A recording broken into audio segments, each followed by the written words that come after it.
Under Pressure. Katie Marie 999. Summary.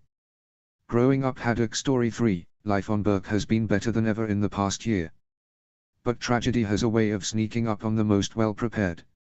And now that Hiccup and Astrid are saddled with even more responsibility, everything starts to fall apart at the seams. Only HTTYD and riders /defenders of Berk are canon. Notes. Story 3 of Growing Up Haddock is here at least. I was backdating the others but I decided it's just too much work, so I guess I'll keep them as is here. Anyway, enjoy. This work was co-written by Emmert K. Chapter 1, Sick Day. Chapter Text. This is Berk. We've had a relatively quiet year. The time has flown by and it's incredible how much our children have grown. Adriana is slowly but surely healing from her ordeal. Finn has become more rambunctious than ever. But the biggest change has been in my father. He's turned into the best grandfather I could have asked for. But we all should have known it wouldn't last. That horrible things tend to happen without any warning. It was a lesson we should have learned last year. And it's a lesson we'll have a hard time learning when the time comes to learn it again. But I know we'll get through it. We always do. Astrid Horferson Haddock was starting to get used to having extra time now that her children were slightly more independent. Outhouse training was finally over, Adriana began to voluntarily play outside, and Finn was starting to figure out that following the rules resulted in a much more fun playtime. And with her father-in-law suddenly turning into the perfect grandfather, she actually had time to go flying by herself. For several hours, in fact. It was a luxury she should have appreciated a lot more before having children, and she savored every second when she was airborne. She touched down after a lengthy, albeit freezing cold, flight and looked out over the village. She didn't spot any of her family members in the crowd, but this was not unusual or anything of which to be frightened. Her keen eyes spotted Helga Ingerman toddling about, her hand in her father's as they casually chatted with Mulch and Bucket. Moments later, she saw Snotlout emerge from his house, walking very slowly so that Inga, who was still a little bit wobbly on her feet, could follow him. And then she glimpsed something bright red close to the ground. Her eyes followed it and fearless Finn Haddock finally came into view, running as fast as his legs would carry him. Astrid looked over to the right, expecting to see her husband in pursuit, but she immediately spotted him talking to Gobber at the forge. So if Hiccup Horrendous Haddock 3, the most gushy father Astrid had ever seen, wasn't chasing his son, then who was Finn running from?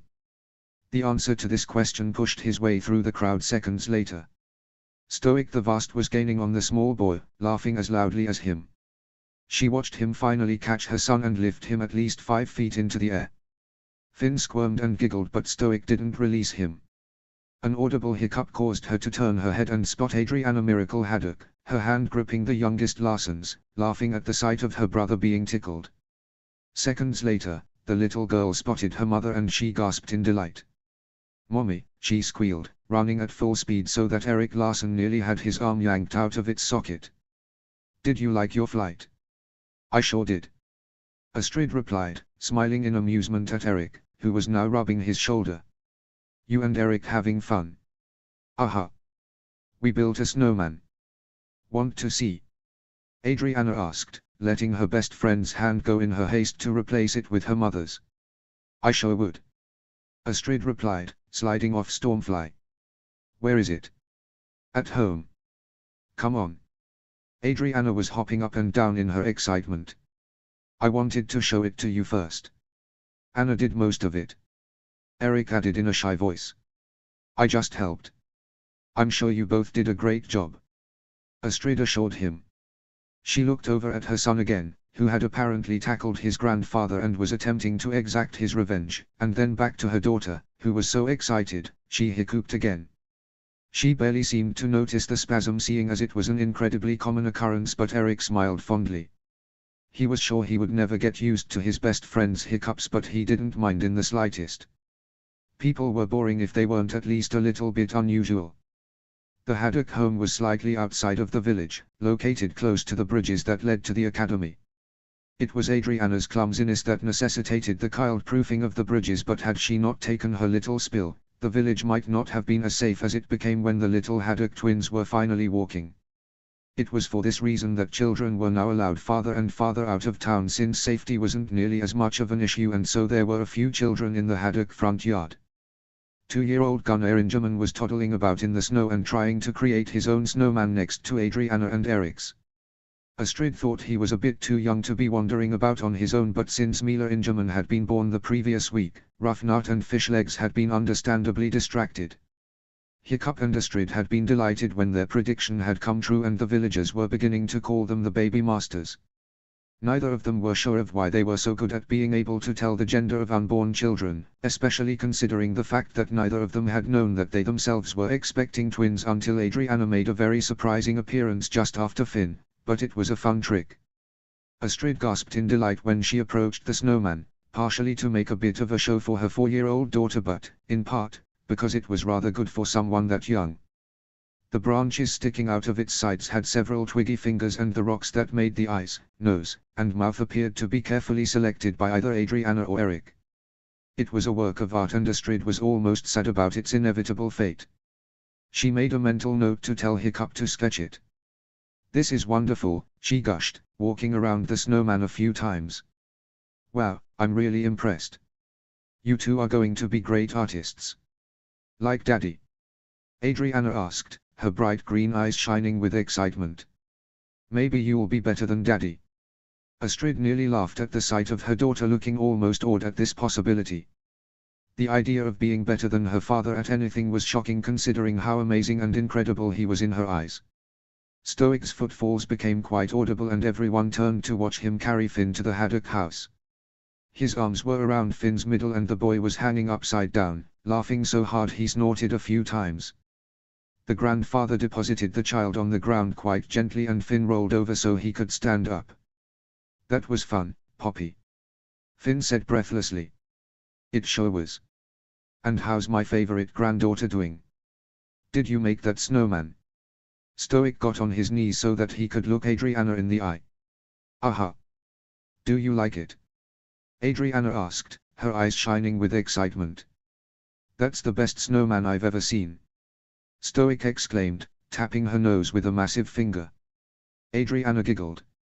"So all those snowmen I built growing up were just mediocre," a voice drawled from behind the chief's head.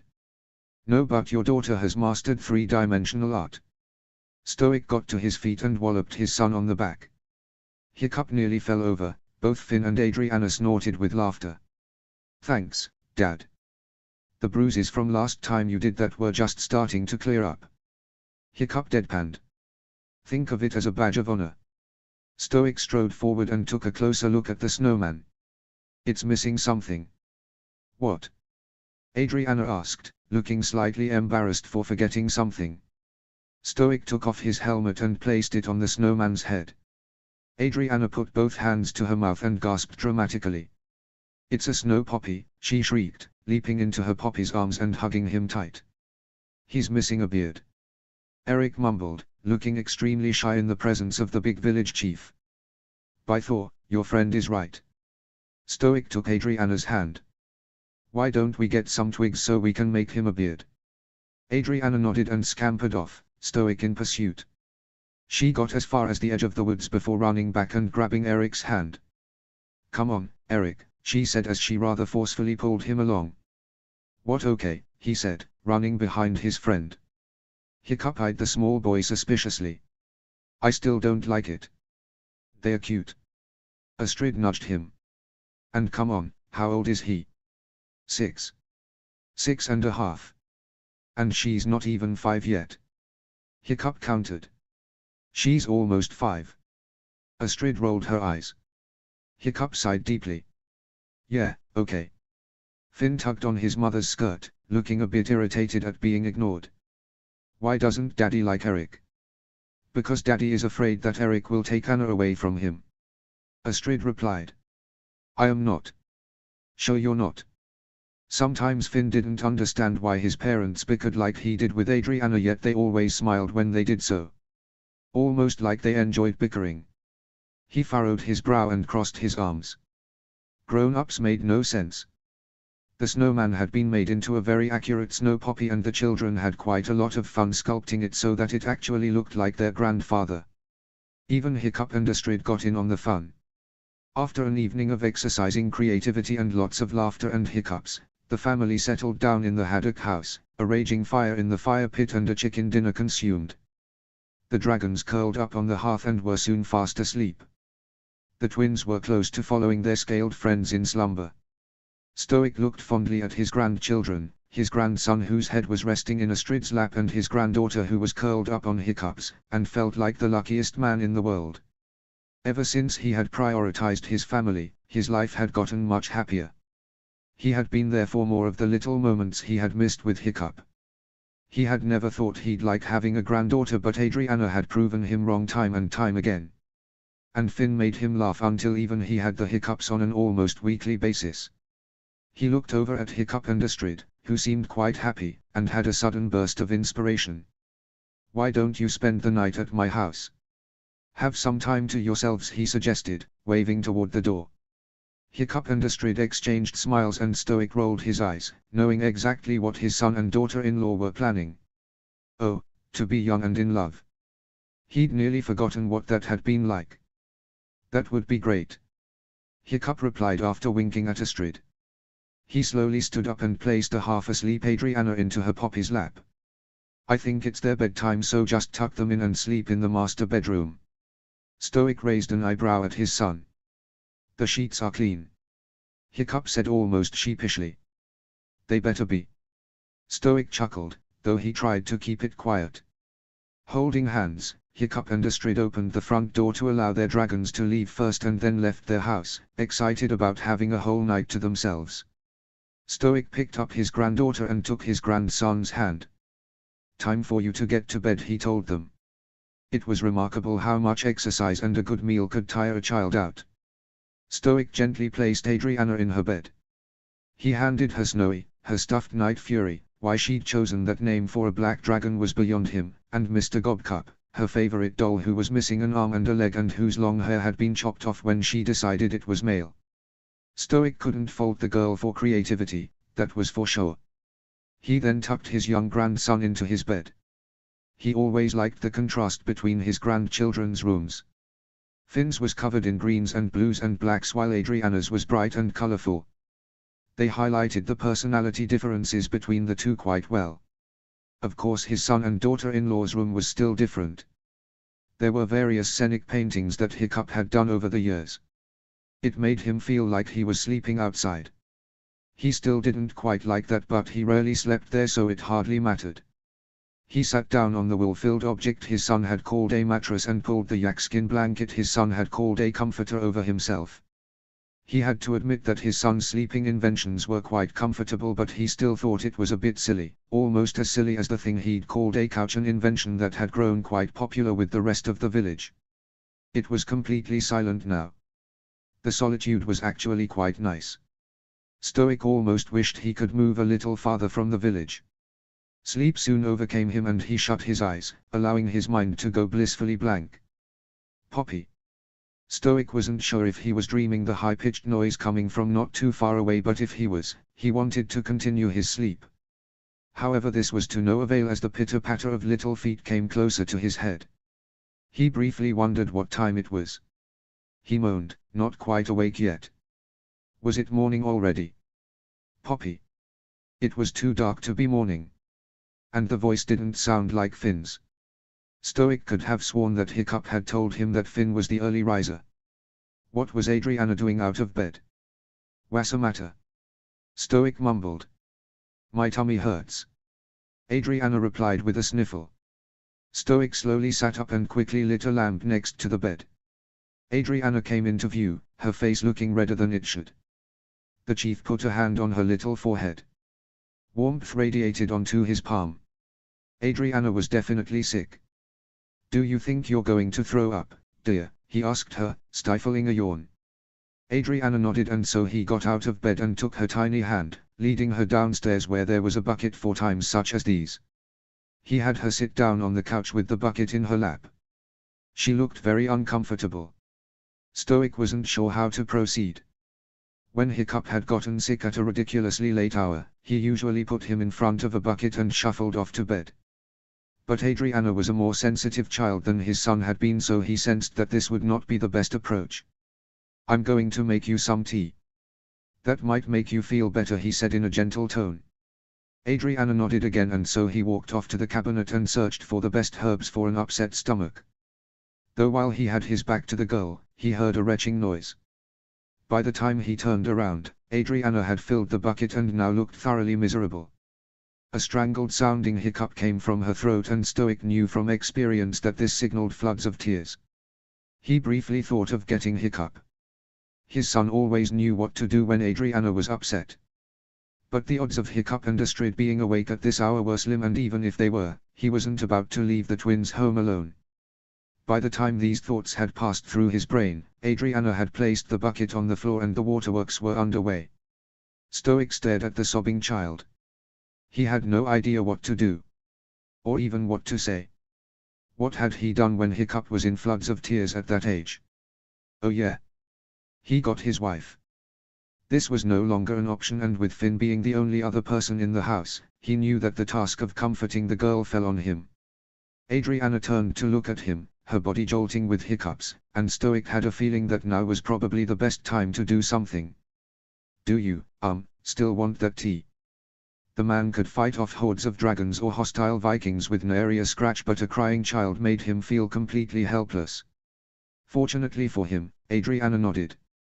Stoic lit a fire and placed a few herbs in a kettle before filling it with water.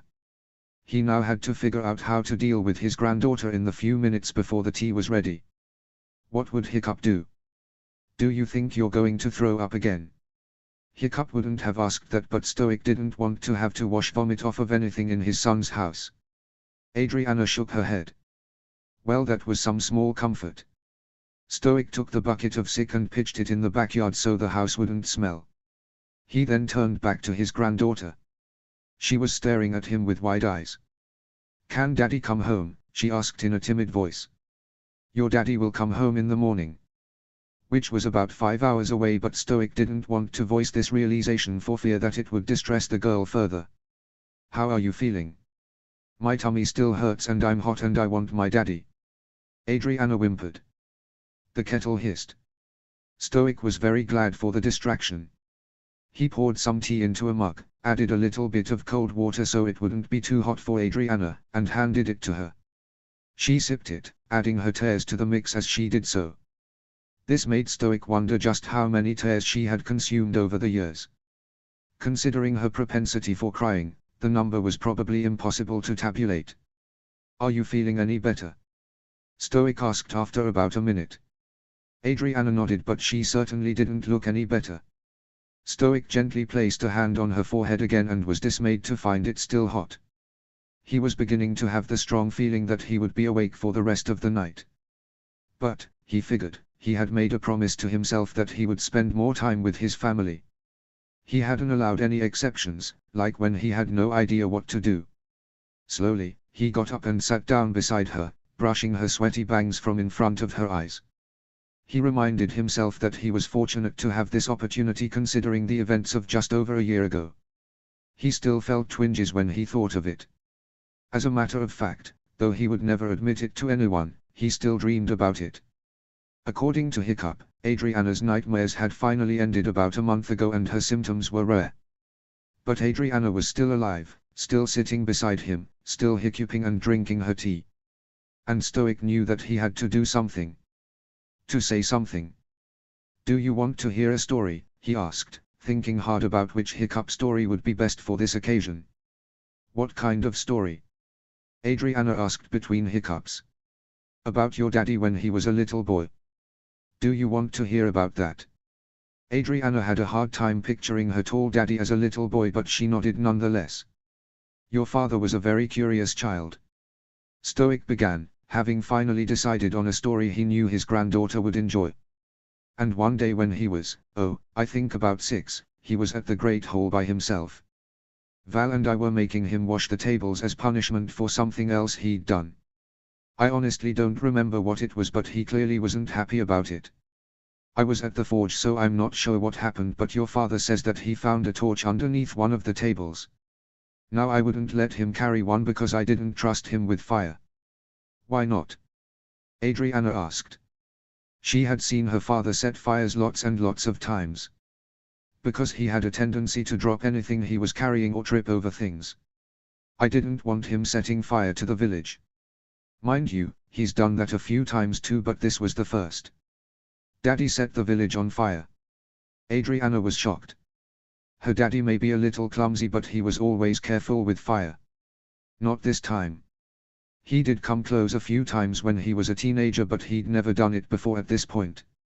Anyway, he found the torch and decided to light it with the fire from the fireplace. I think he liked fire for some reason. Now what happened after that is a bit fuzzy, but I think he was swinging it around because it was a little too heavy for him and lit one of the tapestries on fire. Stoic sighed deeply, slightly amused at this memory.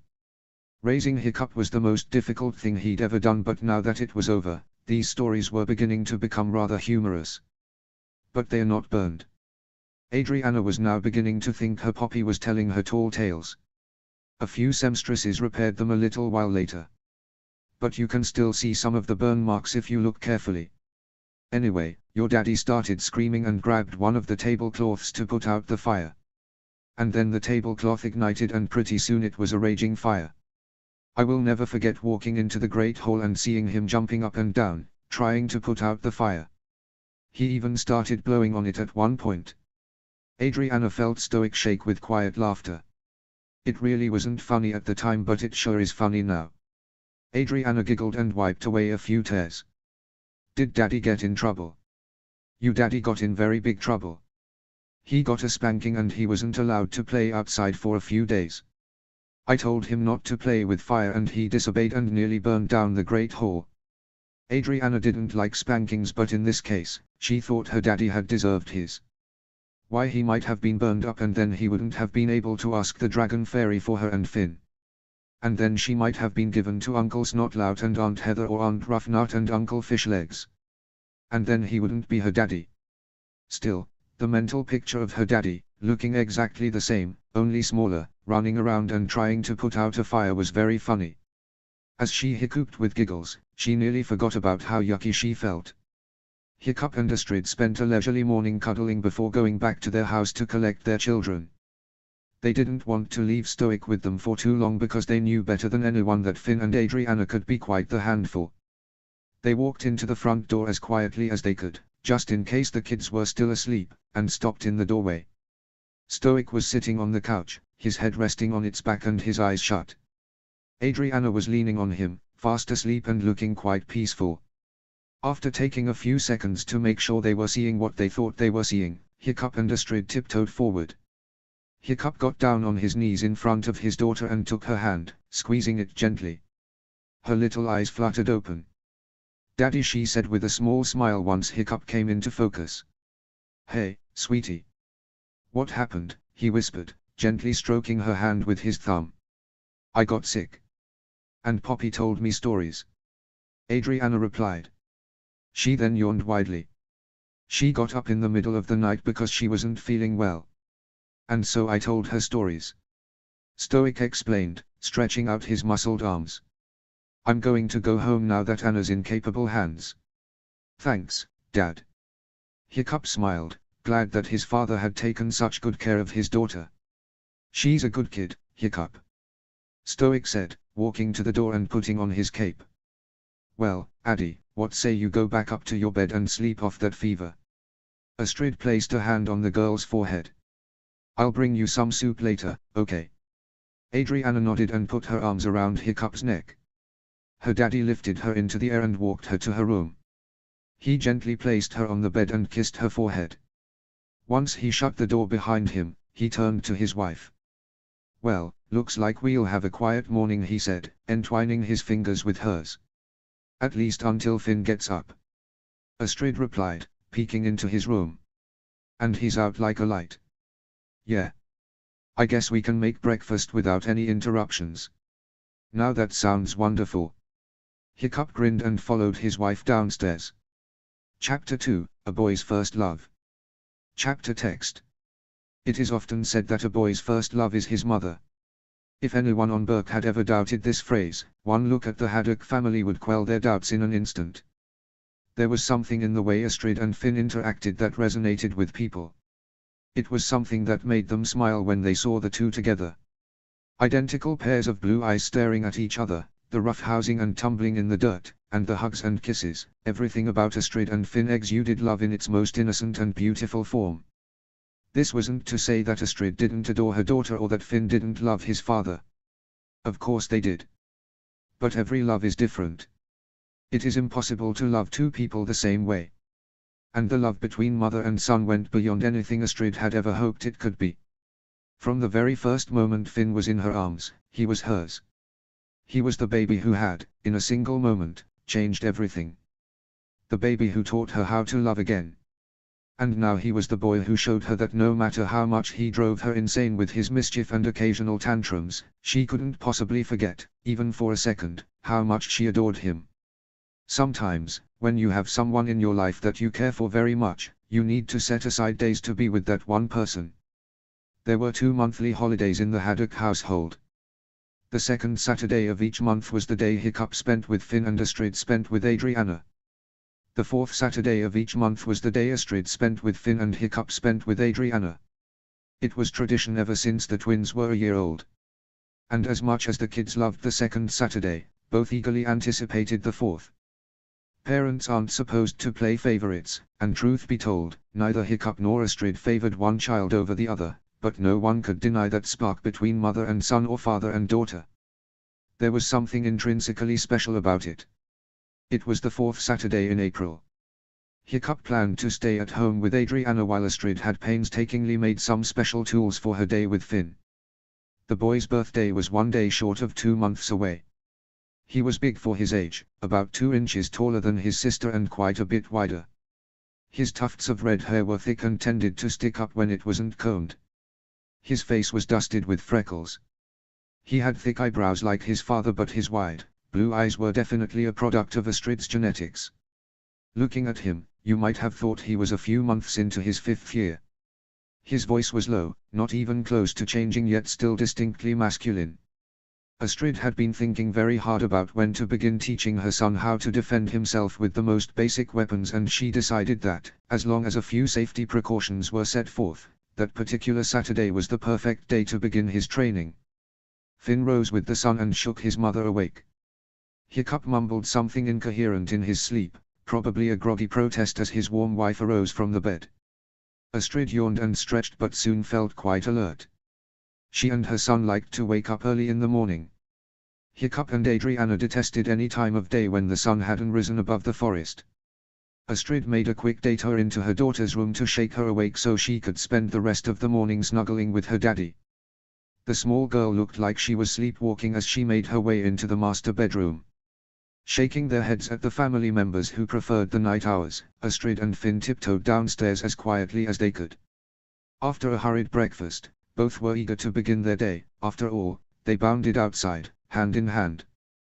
The early risers in the village smiled fondly at the pair. They always knew when it was the 4th Saturday of the month. It took a few moments of walking alongside his mother when Finn suddenly noticed the bag she was carrying over her shoulder. He furrowed his brows, thinking very hard. He knew that bag. She always carried that bag when she needed, oh yeah. "Mommy, are we going hunting?" the boy asked, staring up at Astrid with an inquisitive expression. "Nope. I've got something even better planned. But we need to go a little ways into the woods so we won't be interrupted," Astrid explained to the child. "So why do you have your hunting bag?" Finn was just about dying of curiosity at this point. The young mother squeezed her son's hand. "If I told you that, I'd be ruining the surprise." Astrid smiled at the very conflicting emotions flashing in her son's eyes. She could tell that he wanted to keep pressing, but he absolutely loved surprises. Almost as much as he loved berries and mud pits. And only a tiny bit less than he loved her. She made a mental note to tell Hiccup to throw their son a surprise birthday party one year. This would be difficult since Adriana found surprises thoroughly overwhelming and might not react very well. Finn could be a boy of very few words when he was concentrating on an objective. In this case, his objective was to figure out why his mother had her hunting bag with her and why they had to walk far away from the village to do whatever they were going to do. Astrid didn't like filling silence with lots of talking. This was where she and Hiccup differed, and so mother and son were silent. Finally, they reached a clearing a little ways from the village. They were unlikely to be interrupted in a place such as this. Finn looked at his mother inquisitively, carefully watching her take off her bag and place it on the ground. She opened it slowly, dragging out the suspense and enjoying the almost agonized look on Finn's face. Finally she pulled out a small axe made entirely of wood. With enough force, it could probably break through skin, but Finn couldn't do much damage with it, and that was the general idea. She had asked Gobber to make some child-friendly versions of weapons. She would wait until her little boy was 8 before she let him use anything sharp. Finn's eyes lit up, and in that instant, Astrid could tell that she was dealing with a boy who had inherited her love for heavy and dangerous weaponry. It was in his blood from both sides of the family, so she figured it was high time he experimented with just how natural a talent he had for the skill. Can I, Mommy? Finn didn't seem to know what to ask first. Astrid chuckled at the odd expression the wooden axe was receiving. Yes, little man. You're going to start learning how to throw one of these. It'll be really important in Thorfist, she told him, placing the handle in his pudgy little hand. I can throw an axe at Thorfist. Finn was beginning to hop up and down with excitement. Astrid ruffled his hair. Not your first year, little guy. You've got to wait until you're 8 to throw an axe at Thorfist. But that's in a long, long time. Finn whined. Astrid got down on her knees so she could look her son straight in the eye. That's why we're practicing now. It'll be a long, long time before you can throw anything sharp, but when you can, you'll be the best weapons guy on Berk. Maybe you'll be better than your daddy. Finn shrugged. Well, that's not so hard. Don't tell daddy you said that. Astrid said, trying to choke down her laughter. Hiccup would not appreciate having his abilities questioned by his 4-year-old son. She placed the small wooden axe in his hands. He looked almost awed. This was the first weapon his mother had ever let him throw. He had thrown a few without her permission, but he had gotten in big trouble for those times. All right, buddy, here's what you do. Stand up straight and tall. Astrid placed her hands on his sides and helped him get into position. Feet slightly apart. Like that, exactly. Finn was concentrating very hard on her instructions. It was rare that he was this focused on anything either of his parents said. He seemed to have selective hearing most of the time. This time, his ears were in tune with every syllable. He stared at his target, the thick tree directly in front of him. All right. Put the axe behind your head a bit. Good, like that. Astrid was pleased to note that Finn seemed to have a natural talent already. Now throw it. Finn threw the axe as hard as he could. It hit the tree squarely in the middle, handle first. But, for his first time, this was an excellent throw. Even Astrid wasn't as accurate her first time. That was great, she patted him on the back. Can you go get the axe so you can throw it again? Finn scampered forward and had the axe back to his mother in seconds. Astrid instructed him to step forward a bit so he was at a better angle. He threw it again, this time much harder than the first time. Snap! The wooden axe had hit the tree at an odd angle and immediately broke in half. Finn's bright blue eyes widened in horror. I broke it, he whimpered, looking a combination of embarrassed and distraught. That's okay, bud. It's broken, the boy repeated, his eyes brimming with tears. Astrid was thoroughly confused. Finn had broken many things around the house. He almost never had an emotional reaction like that. He raised both his hands to his face to hide his eyes, but there was no stopping the tears once they had begun. Hey! Astrid scooted over on her knees and put her arms around her son. What's the matter? I broke your axe. Finn repeated, keeping his eyes covered. Wood breaks, that's nothing to cry about, she rubbed his back, trying to soothe the tense muscles. But I did it wrong. Finn wailed. You threw that axe so hard, it broke. I think you did it right. Astrid kissed him on the cheek. You're not just crying because of the axe, are you, buddy? Finn sniffed loudly and shook his head. I didn't think so. Why are you crying? Because this is our D-Day and I was looking forward to it, and then now it's ruined. Look at me. Astrid gently removed his hands from his eyes and waited until his son was looking directly into hers. I'm not mad. Everyone makes mistakes. Your daddy and sister do silly things like that all the time. You know that. I know B, but I'm not supposed to. This was a surprise. Astrid paused for a moment, trying to come up with the best response. You're not supposed to make mistakes.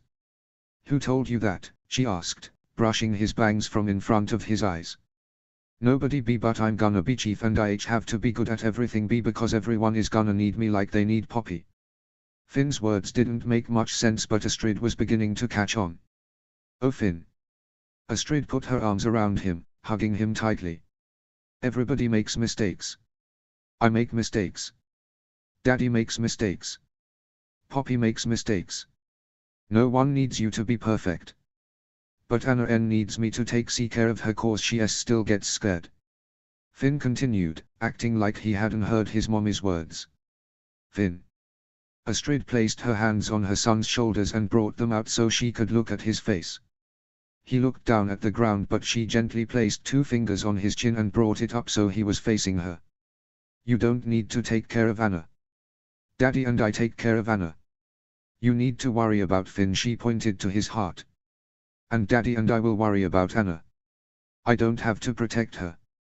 Finn asked, now staring down at his boots. Nope. Not for a long, long time.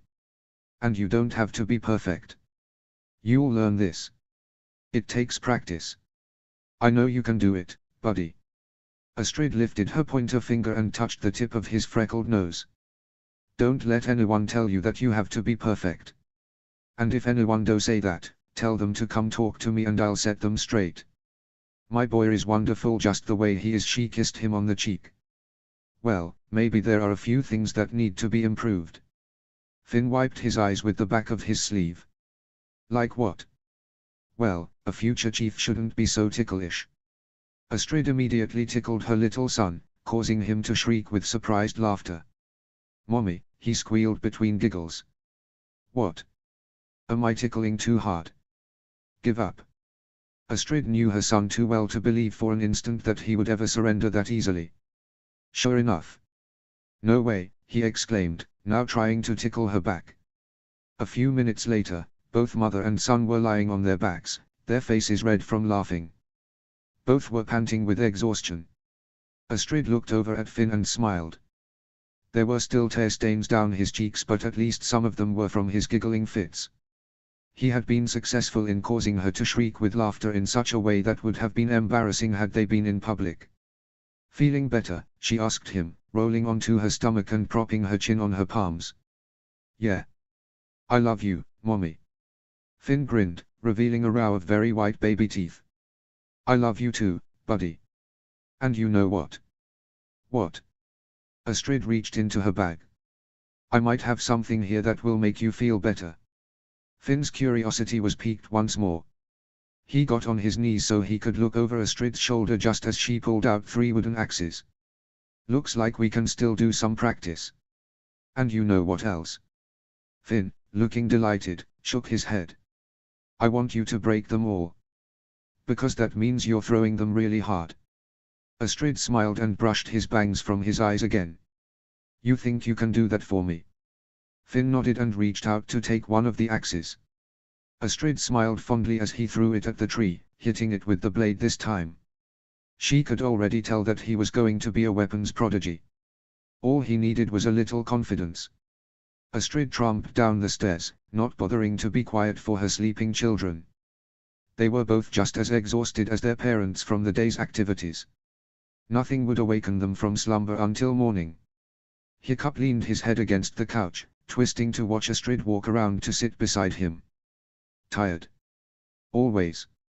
Astrid flopped beside him, her head resting in his lap.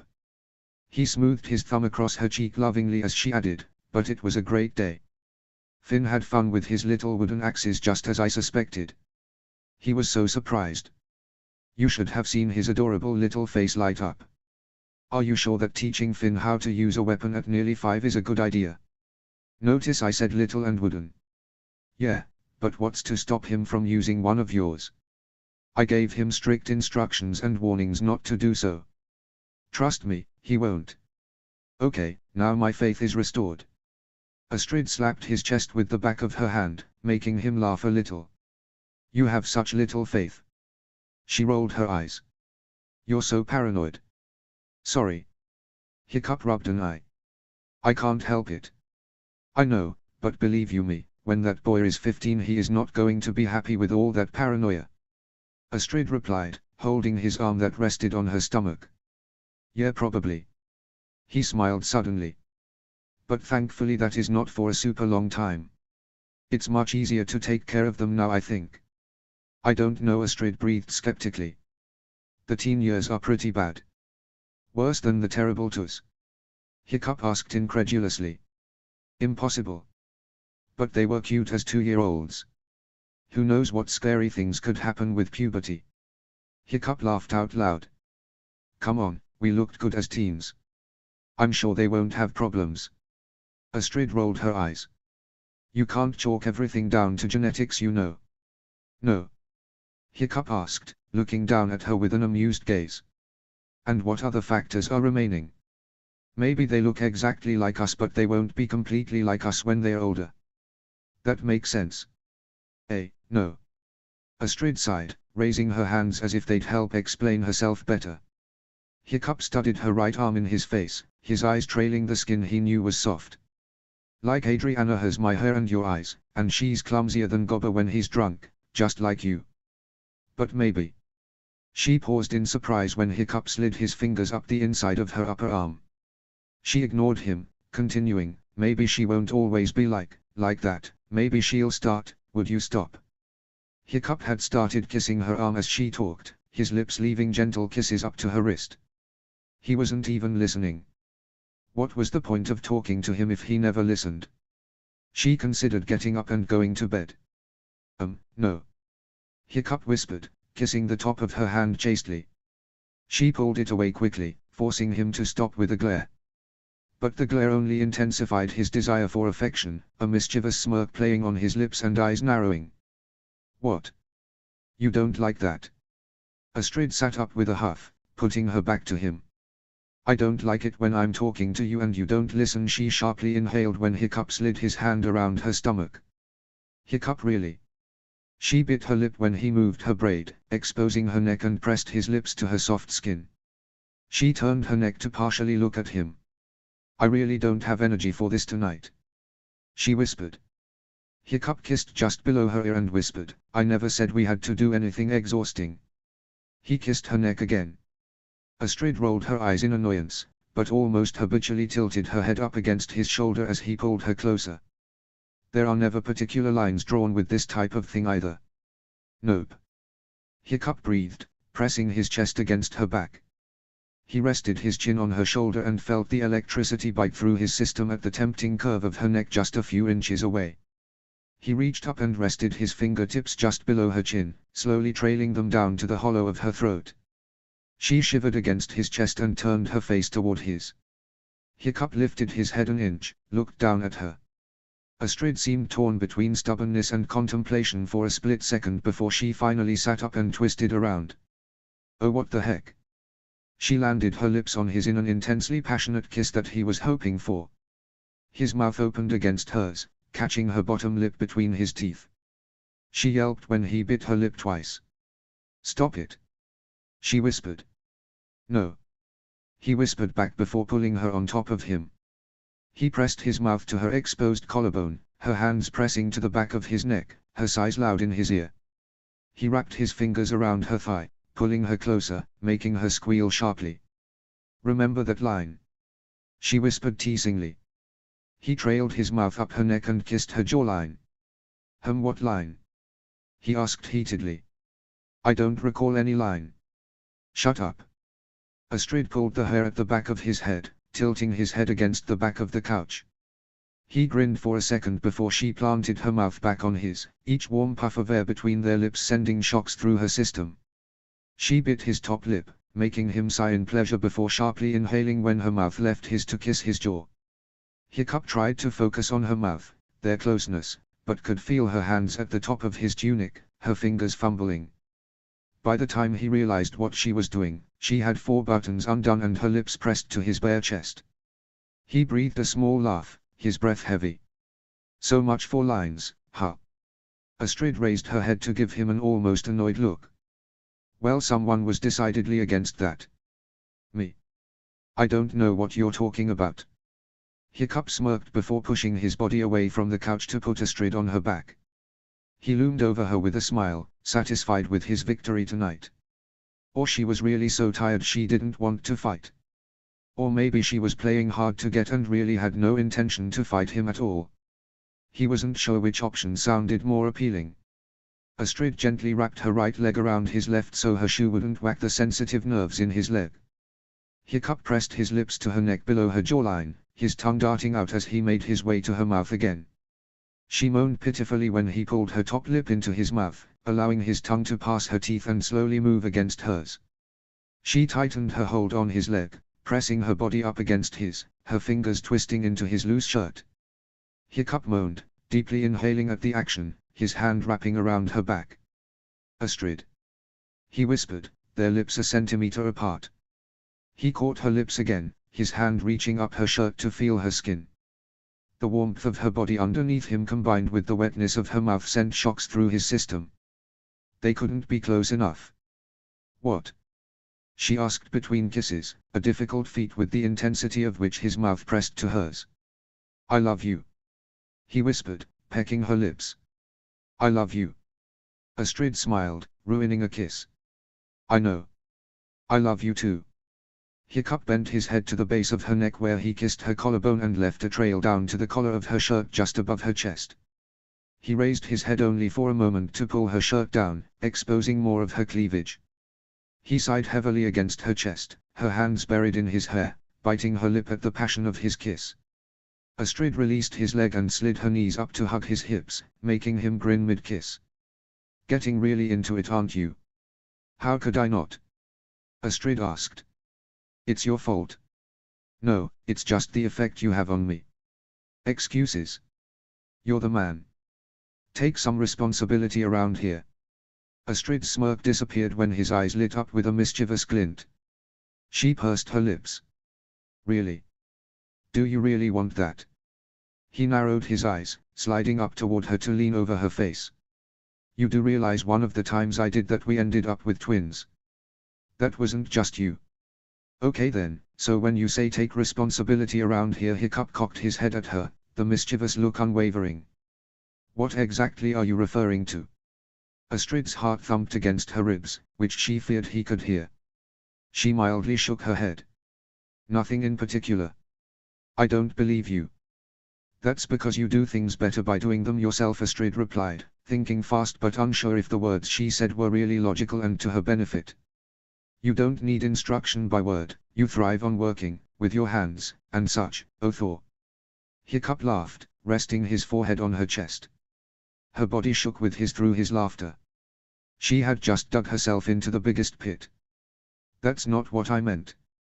I know. I know. Hiccup wiped an eye, still chuckling. Oh gods, your face. You should have seen your face. The wheels are not turning in your favor tonight. Astrid sighed heavily, resting her hands on his waist. Whatever. It could always be worse. No, it couldn't. Hiccup shook his head. That right there was probably the worst thing you've ever said when trying to save yourself. Probably. She sighed, but remembered her bent legs. Giving him a seductive look, she slightly squeezed her legs, the pressure on his hips slightly tightening. But really, what's to save? Hiccup raised an eyebrow at her. You're not making much sense. He rested his forehead on hers, gently kissing her nose. What do you want tonight? Astrid exhaled heavily, the temptation of continuing this pleasurable moment pressing down on her by every moment. It wasn't often they really did this, and even less often that she gave him complete control. Not that he wasn't always gentle, but he usually let her guide him in these types of things because he wasn't one, even in marriage, to impugn on someone's emotions or feelings to satisfy his own desires. But every once in a while, she had to let him take the reins. After a while he needed it like he needed to fly after being grounded too long. It was just necessary. In all honesty, I just want to go to bed. I'm very tired, she admitted. Not that this hasn't been great, I just... Astrid. Hiccup shook his head with a gentle smile. You have things to do tomorrow. You don't need to be exhausted both physically and mentally. We can do this anytime on a night that doesn't come before an exhausting day. Astrid smiled and nodded, kissing him firmly on the lips. Okay, let's go then.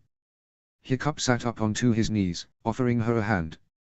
He pulled her into a sitting position, waiting patiently as she arched her back in a heavy stretch. He had discovered early on that it resulted from lying on her too long.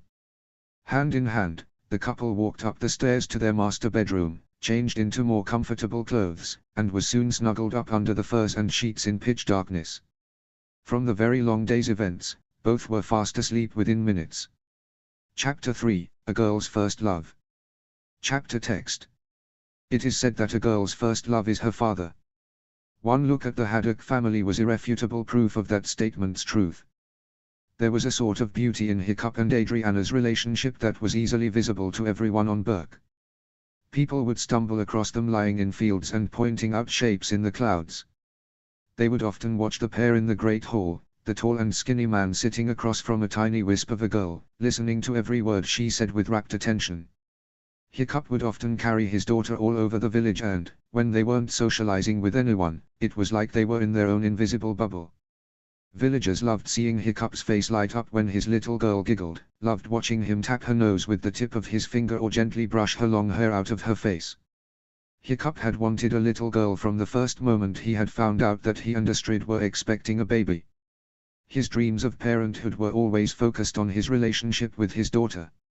He loved Finn every bit as much as Adriana, but he had felt the tiniest twinge of disappointment when he had thought that his son was the only baby they had. But then Adriana came into the world, feet first, blue in the face, and undeniably female. The little girl he had dreamed of having was in his arms, and he wasn't going to let her slip away from him. Though he never said it outright, he considered the moment she had breathed for the first time to be one of the most precious moments of his life. As much as Finn was Astrid's, Adriana was his. Even her name was his own creation, a combination of syllables that came to him the moment he was looking into her eyes. Over the years, Adriana seemed to have decided that he was hers as well. He was the first person who had made her laugh. She had taken her first steps directly into his arms. Most children initially run to their mothers when they get hurt or are frightened. Adriana had always made a beeline to her daddy when she needed someone. He was her rock, her hero, and she was his baby girl.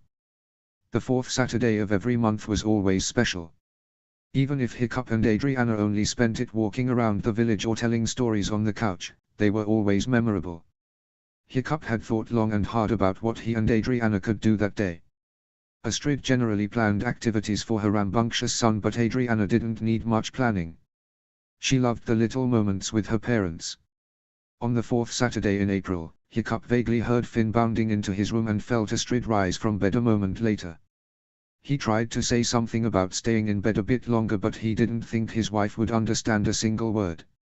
A few minutes later, he felt his daughter crawl into the bed and snuggle into him. He placed an arm over her and the two of them were asleep in seconds. The sun was over the trees and shining directly into the window when father and daughter were finally awake.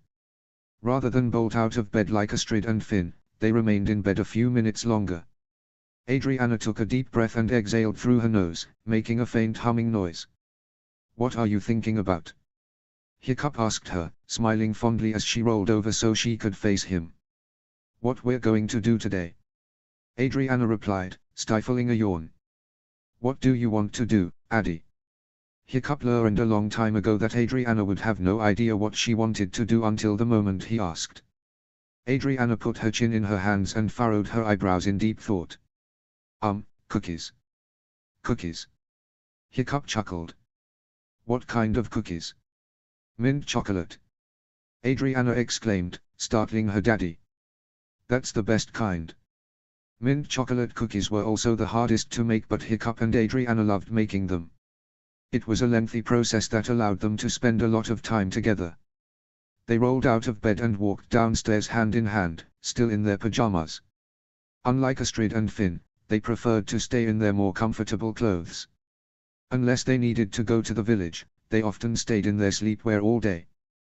Within seconds, the ingredients for the cookies were out on the table. Hiccup and Adriana knew exactly how to make these cookies, having made them dozens of times before. Several fourth Saturdays were spent making them. In fact, the village often looked forward to them because they always made too many. "All right, Addie, can you mix everything up like I showed you last time?" Hiccup asked her, handing her a wooden spoon. It was remarkable how much his daughter remembered about baking her favorite kind of cookies. Especially since she had such a terrible memory concerning most other things. Hiccup watched her crack eggs, pour yak's milk, and add several kinds of powder. He supposed he wasn't really watching what she was doing as much as he was simply looking at her. She wasn't going to be this small forever, and he wanted to remember exactly how she looked. The way her nose curved upward just like his and Astrid's did. Her long blonde hair's tendency to fall in front of her face. The oval-shaped green eyes, exactly like his but thankfully more feminine with longer eyelashes. The little freckles dusting her face, quite faint even on the sunniest days but still visible. He loved her dainty little hands, definitely Astrid's genetics at work, and her melodic, girlish voice that hiccuped when she was emotional. Right now, she was sticking out her tongue in concentration, something he found absolutely adorable, and, though he didn't know it, he had taught her. Soon, her wide green eyes were facing his. "Now I just gotta get out the mint leaves," she said with a tiny giggle. "You sure do." Hiccup pointed to the ugly metal flower pots on the windowsill. His daughter excitedly bounded over to them to collect some of the mint leaves. Toothless, who had been sunbathing next to one of the other windows, decided that this was a good time to attempt to stick his snout in the batter.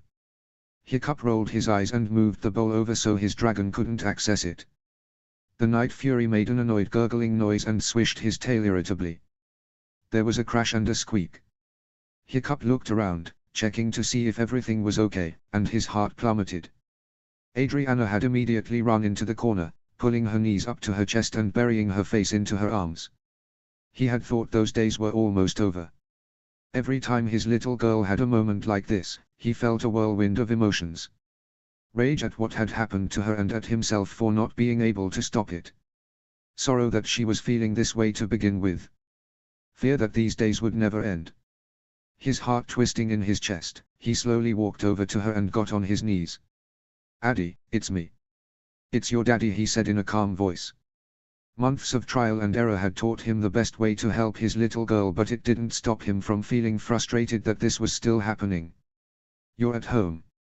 You're safe at home with me. Look at me, baby." Adriana didn't move. Hiccup sighed and gently placed his hands on her arms. She didn't flinch, but then again, he wasn't altogether certain she could feel it. He had always wondered what these felt like to her. Whether she could see or hear what had happened to her over a year ago. What was it like to be forced to relive the most horrible moments of your life? He didn't know, but the fact that his 4-year-old daughter knew was infuriating.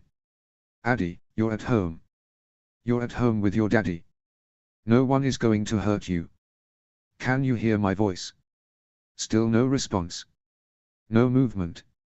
Adriana remained rigid, her breathing labored. Hiccup sighed deeply. Sometimes he could snap her out of these episodes. Other times he simply had to wait until they were over. The latter seemed to be true this time. Hiccup looked up at his dragon, who was watching the scene with concern, and made a silencing motion. A sudden noise would probably make things worse. He then turned back to his little girl. "Addie, you're safe. Can you hear my voice?" he asked as softly as he could. The child stirred slightly. Very slowly, she raised her head and looked at him, her green eyes wide with fear and several strands of hair falling over her face. Hiccup gently reached over and pushed her hair away from her eyes. She flinched and so he pulled his hands back, but, a few seconds later, she seemed to be completely aware of her surroundings. "Daddy." Hiccup sighed in relief. "I'm here, baby." This was all she needed to hear. She immediately let go of her legs, sliding them onto the floor, and reached out her arms. Hiccup picked her up and held her tight. He could feel her shaking as she held on to him for dear life. After a few seconds, She let go of his neck and shoulders. "All right, Addie, what did I promise you?" Adriana's lips curled upward in a tiny smile. "You're never gonna let anyone take me away." "That's right." Hiccup tapped her nose. "And has anyone taken you away from me?" Adriana shook her head. Hiccup smiled and kissed her on the cheek. "You want to keep making cookies?" "Aha," his daughter replied. He lowered her to the ground and kept an eye on her as she picked a few mint leaves from within the iron flower pot. He placed a hand on the top of Toothless' head, still watching his daughter. "You've got to be careful with her, Bud," he whispered. "I know you didn't mean it, but please. I don't like seeing her like that." He turned to look at his dragon, who made a quiet coo of understanding. He looked a little embarrassed, but Hiccup patted him on the head and gave him a small smile. It had been an accident and he wasn't going to blame Toothless for what had happened. The blame fell on someone else entirely and she was long gone. It was Hiccup and Astrid's job to pick up the pieces. "I got them, Daddy." Adriana faced him and the smile was still on her lips, but Hiccup knew that look. He hated that look. The dead eyes, the slack muscles, it was the look his daughter had when she wasn't happy but was pretending that she was. He got down on his knees so he was looking directly into her blank eyes. "Addie, you know I'm going to keep those promises," he said in a gentle voice, tucking some of her hair behind her ear. "I know." Adriana bit her lower lip. "Are you still scared, sweetie?" There was a pause and then his daughter slowly nodded. Hiccup sighed. It could be hours before she was back to normal, even on the best of days. For a few months directly after her traumatic experience, she had gone through an intense biting phase, drawing blood on all three other Haddocks on multiple occasions, and once on Eric. He had forgiven her but wore long sleeves to visit her for months afterward. But Hiccup and Astrid began to crack down on her for it and she finally stopped. The nightmares were rare, but these little moments of intense fear were still happening and they didn't seem to be stopping anytime soon. Hiccup hugged Adriana close to him, trying to non-verbally express just how much he loved her and how far he was willing to go to protect her.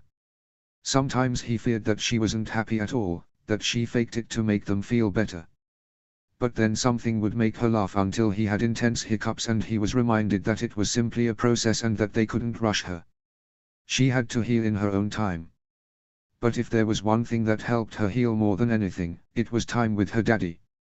And cookie baking was even more helpful. Adriana had quite a sweet tooth.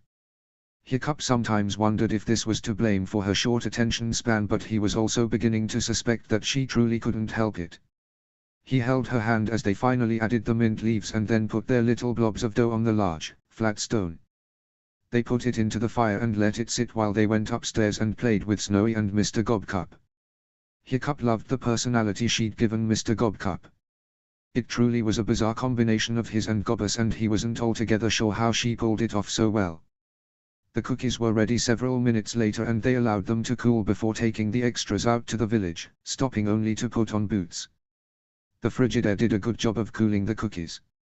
Several people were standing in a field nearby and Adriana, gripping Mr. Gobcup to her chest, immediately went to investigate. Afterward, Hiccup would always regret not following her right away. Always kind, always courteous. "She was one of my best friends and I'm really going to miss her," someone was saying to the group of people. Hiccup, who had been distracted by the sight of a few kids playing in the slowly melting snow, heard a horribly familiar hiccup and turned toward his daughter. The girl was crying as quietly as she could, but there was no masking the hiccups. He immediately bolted over to her as fast as he could. "What's the matter, Addie?" he whispered, trying not to interrupt the people standing nearby. "Miss Sigrid died.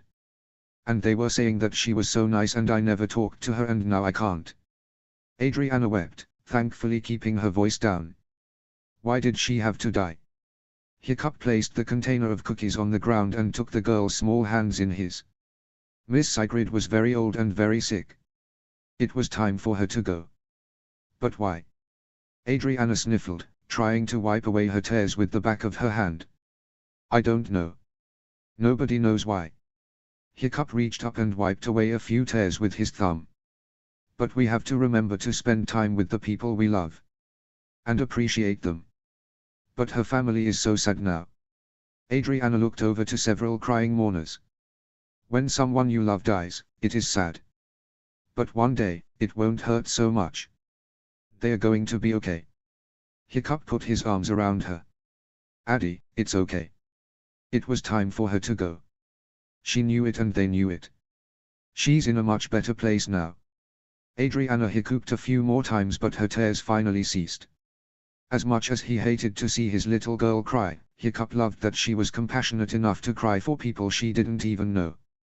Adriana had always been selfless and kind, even when she was a toddler. There wasn't a mean bone in her body and it was something Hiccup intended to encourage and prayed that she would continue to be this way for the rest of her life. He gently kissed her on the forehead, took her hand, and continued to deliver cookies.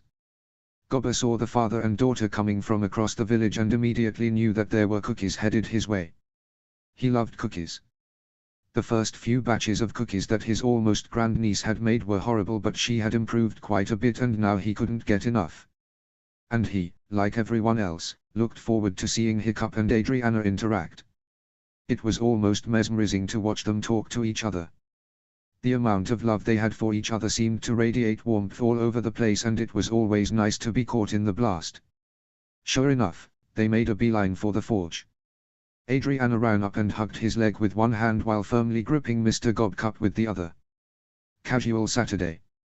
Gobber quipped, taking in their sleepwear. Pretty much. Hiccup said, completely unembarrassed. Gobber looked down at Adriana. I see you've still got that dismembered doll of yours. Adriana nodded, looking quite proud of herself for keeping a toy this long. And what's its name again? Mr. Hickbur. Noo. Adriana giggled. Mr. Gobcup. Oh. You see, I wouldn't know that because he doesn't look anything like me. Gobber said, taking one look at the doll's face. He's not supposed to. He's Mr. Gobcup. Adriana reminded him. Well, he doesn't look much like me or your daddy aside from the missing limbs. Hiccup rolled his eyes. Oh, so you just want your beautiful face on there, is that what you're saying? Gobber turned to look at Hiccup. That's exactly what I'm saying. Hiccup crossed his arms. Too bad. My daughter, my choice. Daddy always wins. Adriana let loose a giggle and hiccuped loudly. Gobber got on his knees as best he could. He still towered over her but it was at least a little bit easier to look her in the eye that way. Your daddy is stubborn. You know that, he asked the girl. Adriana looked up at her daddy, a mischievous sparkle in her eyes. Yeah, I know. Hiccup gasped in mock offense. Thanks a lot, sweetie. But you are. Adriana stuck out her tongue at him. Hiccup stuck his tongue out at her in response. She giggled. Well, now you're making he feel sad, he said, puckering out his lower lip in mock sadness. Adriana, knowing full well that her daddy was kidding, stood up and patted him on the leg. Don't be sad, Daddy. I still love you. Hiccup beamed but she wasn't finished. Even if you are the stubbornest person in the whole wide world. Gobber burst out laughing. Hiccup forced himself to keep a straight face. Well, thanks, Addie, he deadpanned, making Gobber laugh even harder. That girl is going to be just like you when she's a teenager, he guffawed, wiping tears of mirth out of his eyes. Hiccup snorted. Thor help us all, he then turned back to his daughter. Well, I can't let you make fun of me without being punished. He lunged forward and attempted to tickle her. She shrieked with laughter and ran away as fast as she could, failing to notice a bucket on the ground. She did, however, notice when she was lying on her stomach in the dirt. Both Hiccup and Gobber continued to laugh as she got back up, a slightly sheepish expression on her face. Yep. We're doomed. Gobber sighed. The last thing Burke needed was another hiccup, but it looked like that was exactly what they were getting. Speaking of being just like Hiccup, Adriana continued to run away from her laughing daddy. A few seconds later, her foot collided with a clay flower pot and she sent it flying into the one next to it. Crash, crash, crash went the pots in succession. Hiccup ran forward to try to catch the pots before they hit each other but inadvertently sent one flying with his prosthetic. When it was all over, there was only one unbroken flower pot left. Adriana stared at the mess she had made in horror. Hiccup caught her expression and grinned. Missed one, he said, kicking over the final flower pot and shattering it. Adriana shrieked with laughter at the spectacle. She loved having a daddy as clumsy as she was. Hiccup ran forward and picked her up, laughing along with her. "You better get out of here fast." "Those were Dad's," Snotlout said, leaning in through the forge's window. "He wouldn't hurt an innocent little girl, would he?" Hiccup asked, genuinely curious now. "Nope. But he would hurt the man whose genetics made her the way she is," Snotlout said with a smirk. "What do you say, Addy? Think we should run before Mr. Spitaloot comes back?" Hiccup asked his still giggling daughter. "Aha!" Adriana said with a nod. Hiccup placed her on the ground and grabbed her hand, running as fast as Adriana could, which wasn't very fast. By the time they got home, they were completely breathless from laughter and the amount of running they had done. Hiccup glanced at his daughter and grinned widely. Her hair was still falling over her face, which was red from laughter. She was hiccuping at an alarming speed, and she probably would hiccup for quite a while later. She collapsed onto her back and stared up into the clouds, not minding that she was going to have a wet back from all of the snow. Enjoying her carefree spirit, Hiccup lay down next to her and they began to look for shapes in the clouds. Astrid and Finn returned a little after dark. When they pushed open the front door, they were greeted with a somewhat familiar sight. Hiccup was lying on the couch, looking like he was going to fall asleep any second, and Adriana was on her knees next to him, her hands in his hair and her tongue sticking out in concentration. Finn stuck his own tongue out in disgust. "Why do you let her play with your hair?" he asked, looking at the tiny braids his sister have weaved into their daddy's hair. "It's very therapeutic. You should try it sometime," Hiccup said, smiling and keeping his eyes shut. "No way. I'm not a girl." Finn shook his head, looking even more disgusted. "Had a good day?" Astrid asked, taking off her boots and looking relieved to be free of them. "We sure did. There are some cookies on the table from this afternoon," Hiccup replied, finally opening his eyes and sitting up. "Just one, Finn. Bedtime is soon," Astrid called to her son, who stopped only to nod at her before continuing to run at the sugary treats. She then sat down next to Hiccup and gave him a questioning look. Hiccup knew exactly what she was asking. "Just one today," he whispered so that Adriana couldn't hear. Astrid sighed, but her daughter looked perfectly happy, so she supposed it was good news that her one incident hadn't gone very far. She felt a twinge of anger at the person who was responsible for her daughter's condition but quashed it. There was nothing she could do about that. Even so, it seemed so unfair that Adriana had to suffer like that. "She's okay now," Hiccup continued, seeing the look on his wife's face. Astrid nodded. She supposed that things could be so much worse. "Nothing to report, sir," a young Viking chief with a horned helmet scowled irritably. "Keep looking," he said in a low tone. "We've been looking for over a year and we haven't found." "I said keep looking." "She was right about the Skrill. All we need is to prove that she was right about this too," the chief growled. The soldier sighed deeply. "As you wish," he turned on his heels and left, still feeling like he was on a pointless mission. The young chief chuckled to himself. They would find something soon, he could feel it. Just one little thing to prove her claim, and then all hell would break loose. This was his best plan yet. There was no stopping him now. Chapter 4, Fearless Flying. Chapter text. Stoic thought that Hiccup and Astrid were excellent parents. The way they dealt with each crisis was phenomenal and they always seemed to surprise him with how well they held it together. But if there was one thing he didn't like about their parenting, it was that they tended to play it safe a little too often. And when they expressly told him not to allow either Finn or Adriana on a dragon, Stoic merely rolled his eyes and obliged. At least until the twins' 5th birthday was rapidly approaching. Stoic thought that 5 years old was perfectly old enough to ride a dragon. Hiccup emphatically disagreed.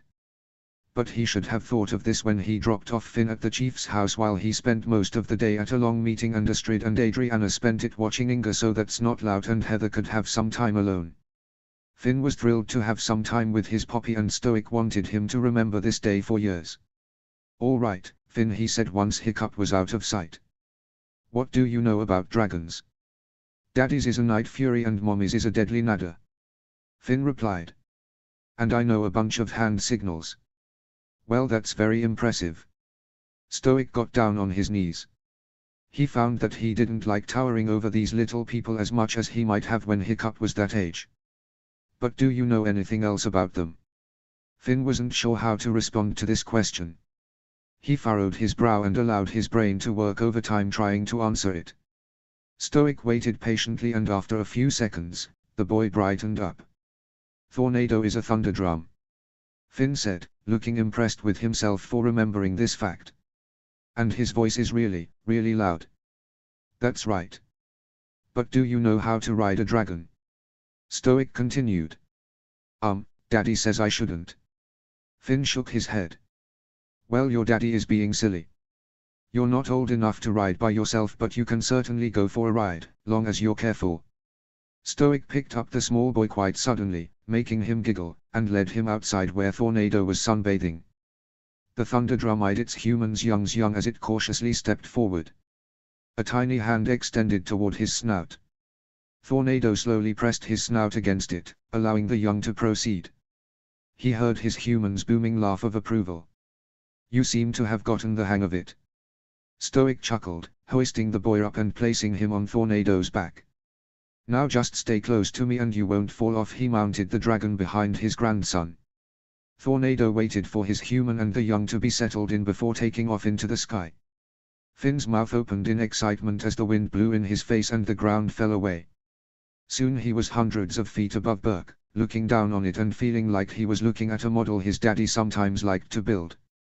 The people were tinier than fireworms. Even the biggest dragons looked like terrible terrors from this height. Wow! Finn exclaimed when his voice returned. This is so cool. Like it? Stoic asked, gently nudging the boy. Yeah. Can I have my own dragon? Stoic laughed and the sound echoed around them. Not quite yet. Dragons are big creatures and you need to be strong enough to handle them. I have to wait until I get bigger. Finn scowled for a few seconds and then brightened up. Can I keep flying with you? What do you think we're doing now, laundry? Stoic directed the dragon to fly even higher. Now they were above the clouds. Finn didn't know that clouds were wet.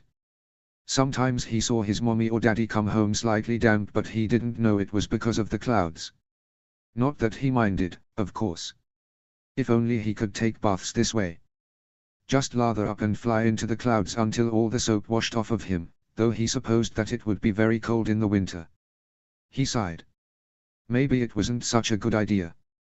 The sun was shining above the clouds. So it did come out every day. The clouds just blocked it.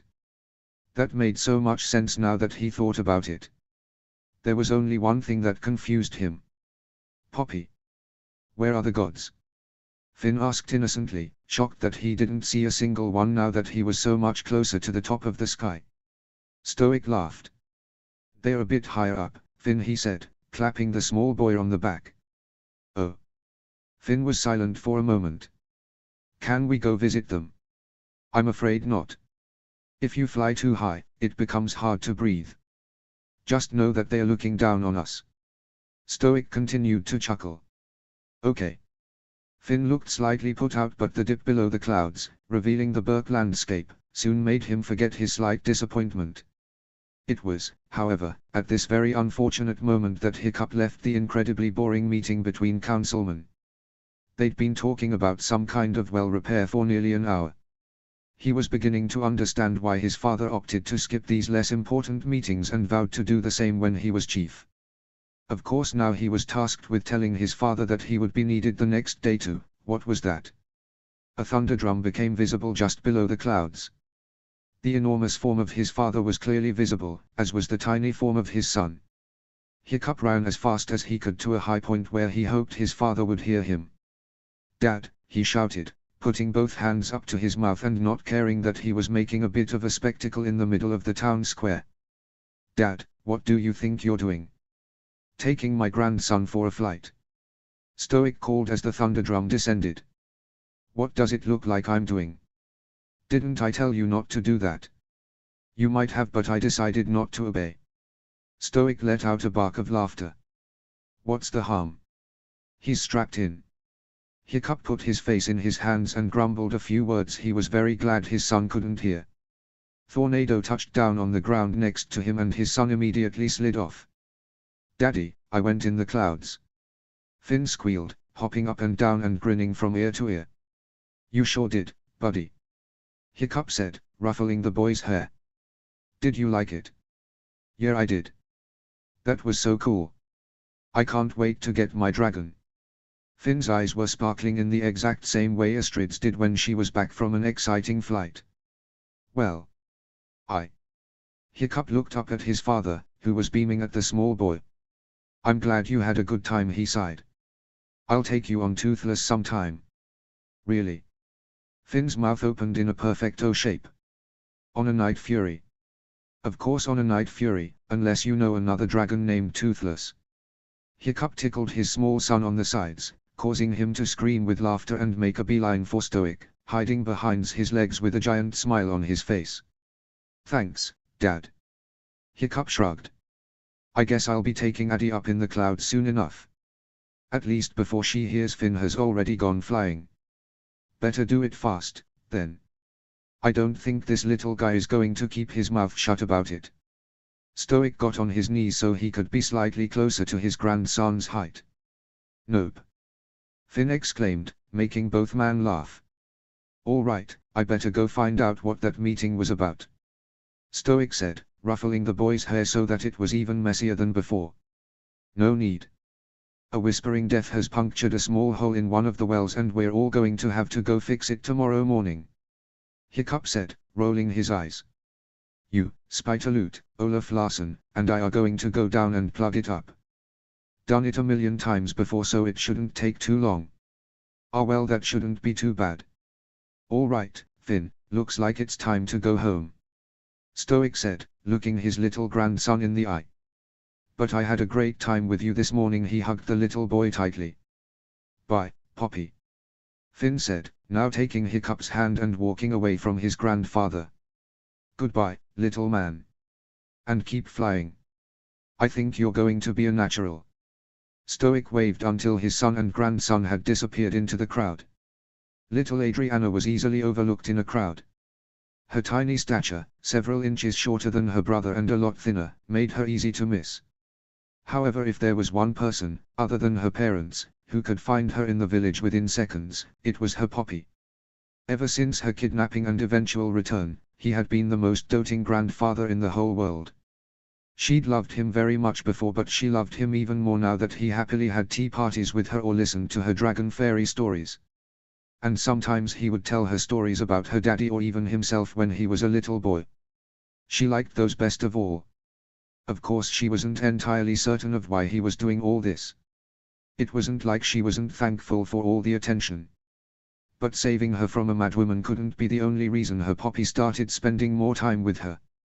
It was like he was starting to really enjoy himself. Like he was getting to know her for the first time and liked what he saw. The girl's musings were quite true. Stoic had always thought Hiccup was a bit soft, even after everything that happened with the dragons, but having such a fragile grandchild had taught him about a different kind of strength. The strength Adriana had when she forgave him for the most horrible things he had ever done. It was in that moment that he realized that he wanted to spend as much time with the little girl as he possibly could. Even if he didn't understand her like Hiccup or had to deal with flashbacks or crying. He was going to make sure he helped her become the incredible woman she would be one day. And he could already see her confidence boosting. There was also a change in him because of this tiny child. Well, both Finn and Adriana had changed him for the better, much in the same way Hiccup had shaped his ideals and taught him about kindness and the dangers of prejudice. He had thought that, as an older man now, he wouldn't have much more to learn. But his time with Adriana had taught him compassion. His time with Finn had taught him how to greatly appreciate the world around him with a sense of childlike wonder. People were commenting on the spring in his step, the way he handled delicate situations even better, and the enthusiasm he had for things that might not have interested him in the past. But Stoic had once been a child, had once been enthusiastic about the outside world. What he had never been was compassionate. That evening, Stoic decided, on a whim, that it had been far too long since he had spent some quality time with his granddaughter. He scanned the crowd for the flyaway blonde hair and spotted it within seconds. He still had some mint chocolate cookies from a recent 4th Saturday, and they were certainly going to go to waste if he didn't find someone willing to eat them soon. And it was no secret that Adriana had, quite possibly, the biggest sweet tooth in the archipelago. "Poppy," she exclaimed when she caught sight of him, running through the crowd and nearly knocking over little Helga Ingerman. Stoic immediately reached down and hoisted the girl off the ground. Several people stopped to watch, smiling fondly at the rather unconventional pair. Adriana looked like a doll in his arms. "And how is my favorite granddaughter doing today?" he asked, patiently waiting for her to stop giggling. I don't know." Adriana shrugged. "I've got some cookies at home and I think there are just too many for me to eat on my own." "You wouldn't happen to know anyone who would like them, would you?" He tapped the girl's nose affectionately. Adriana opened her arms widely in a rather enthusiastic manner. "Me," she offered. "Oh, of course," Stoic said, pretending to be surprised. He carried the small girl into his house and sat her down on the tallest chair. She was still almost too short to eat at the table. Perhaps he should have saved more of Hiccup's childhood furniture after all. He placed the plate of cookies quite close to her and smiled fondly as she immediately grabbed one, grinning as she took a bite. He was pretty sure even Hiccup hadn't enjoyed sweets this much at that age. "So did you do anything exciting this week?" he asked her, leaning in so he was at least a little bit closer to her height. Adriana furrowed her brows in concentration. "Well, Mr. Gobcup's foot got chipped and I had to take him to Uncle Gobber to get him fixed." "Oh." Stoic was slightly sad to hear this. He was starting to grow quite fond of that doll. "Was he okay?" "Aha. It didn't hurt because it's not his real foot," Adriana said as if Stoic hadn't known this to begin with. "But this week was boring. Mommy wanted me to start writing my name," she sighed. "Why is my name so big? Finn's name is easy." "Well, did you know that you're the only person on Berk who has ever been named Adriana?" Stoic asked. "There have been a lot of Finns but only one Adriana." "Really? Why?" his granddaughter asked, stopping her chewing as if she couldn't concentrate on chewing and thinking at the same time. "Because your daddy made up the name especially for you," Stoic replied. "And that's pretty special, isn't it?" "Yeah," Adriana agreed. "But it's still long." Stoic laughed. "It sure is. But you'll get it." "But did you know that there are only 5 letters in it?" "No, silly, there are 8 letters." Adriana giggled.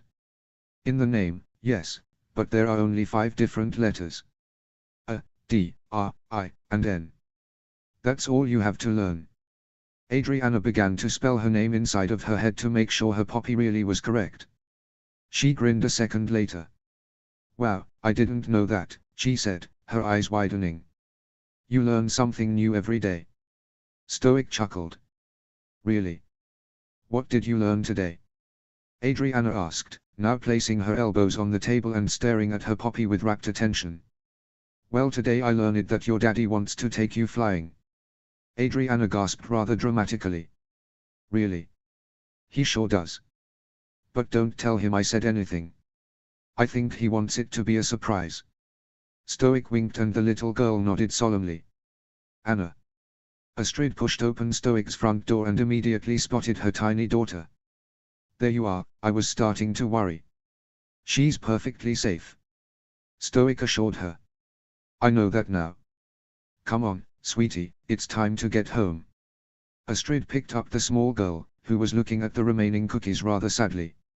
"Okay, Mommy," Adriana said reluctantly. "I love you, Poppy." "Love you too, Anna." "Good night," Stoic replied. As Astrid carried Adriana through the door, the girl gave her grandfather a tiny wave. Stoic, smiling fondly, waved back. Chapter 5, One More Day. Chapter text. Dager the Deranged was impatient. His skrill couldn't seem to fly fast enough. Scanning the ground with his eyes, his gaze finally landed upon several ships outside of a small, rocky spit of land. "That had better be good," he said, hopping off his dragon and strutting forward. His most trusted soldier held up some black cloth. "We found this half buried in the sand. Is this what we're looking for?" Dager snatched the filthy cloth out of the man's hand and inspected it. A smile broke across his features. "Oh yes. This is exactly what we're looking for," he cackled in triumph. "It's true. Oh, this is perfect." "And why did we spend the last year and a half looking for this?" another soldier asked, slightly irritated that what they had found had been so simple, so mundane and not at all what they had expected. "Because it's proof that what that old Burke woman told us is true. And it's all the proof we need." Dager was more delighted than he had ever been in his life. He tossed the cloth to his most trusted soldier. "Keep this under armed guard. We need a foolproof plan." He turned to walk away but then remembered something. "Also, get all the laws and maps from the record keeper. We need to make sure this really will hold up." The soldiers nodded. Dager mounted the skrill once more, a gigantic smile on his face. He was impatient but he also wasn't going to take any chances. This was the best idea he'd ever had. Well, he mused, he mustn't take all the credit. The late Trista Haddock had been very valuable. Stoic's life was the best it had been in a long time. His relationship with his son was better than ever, his grandchildren made him smile on a daily basis, and the Burkians tended to be more at ease with him. He was happy most of the time, from the moment he awoke, from the moment his head hit the pillow. This morning was no exception. He had always been a morning person, even as a child, and he loved to rise just after the sun began its ascent. He knew that it would be a few hours before everyone was ready to enter the Whispering Death's new tunnel to plug up the well, very muddy work but it got done pretty quickly, so he decided to use this time to work on the new dragon book for Hiccup. He was on the last pages and if he took advantage of the extra time, he would have it finished. The last pages were the trickiest of all. Stoic had spent 5 years wondering what he would write there because he wanted to leave Hiccup with something that lasted.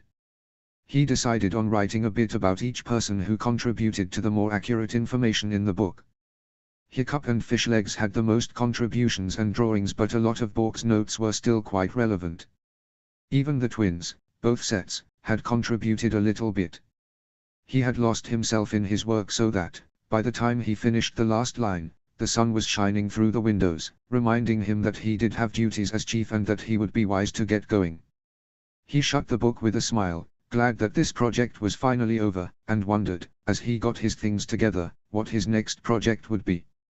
If the next one took as long as this one did, he would be in his 60s when he finished.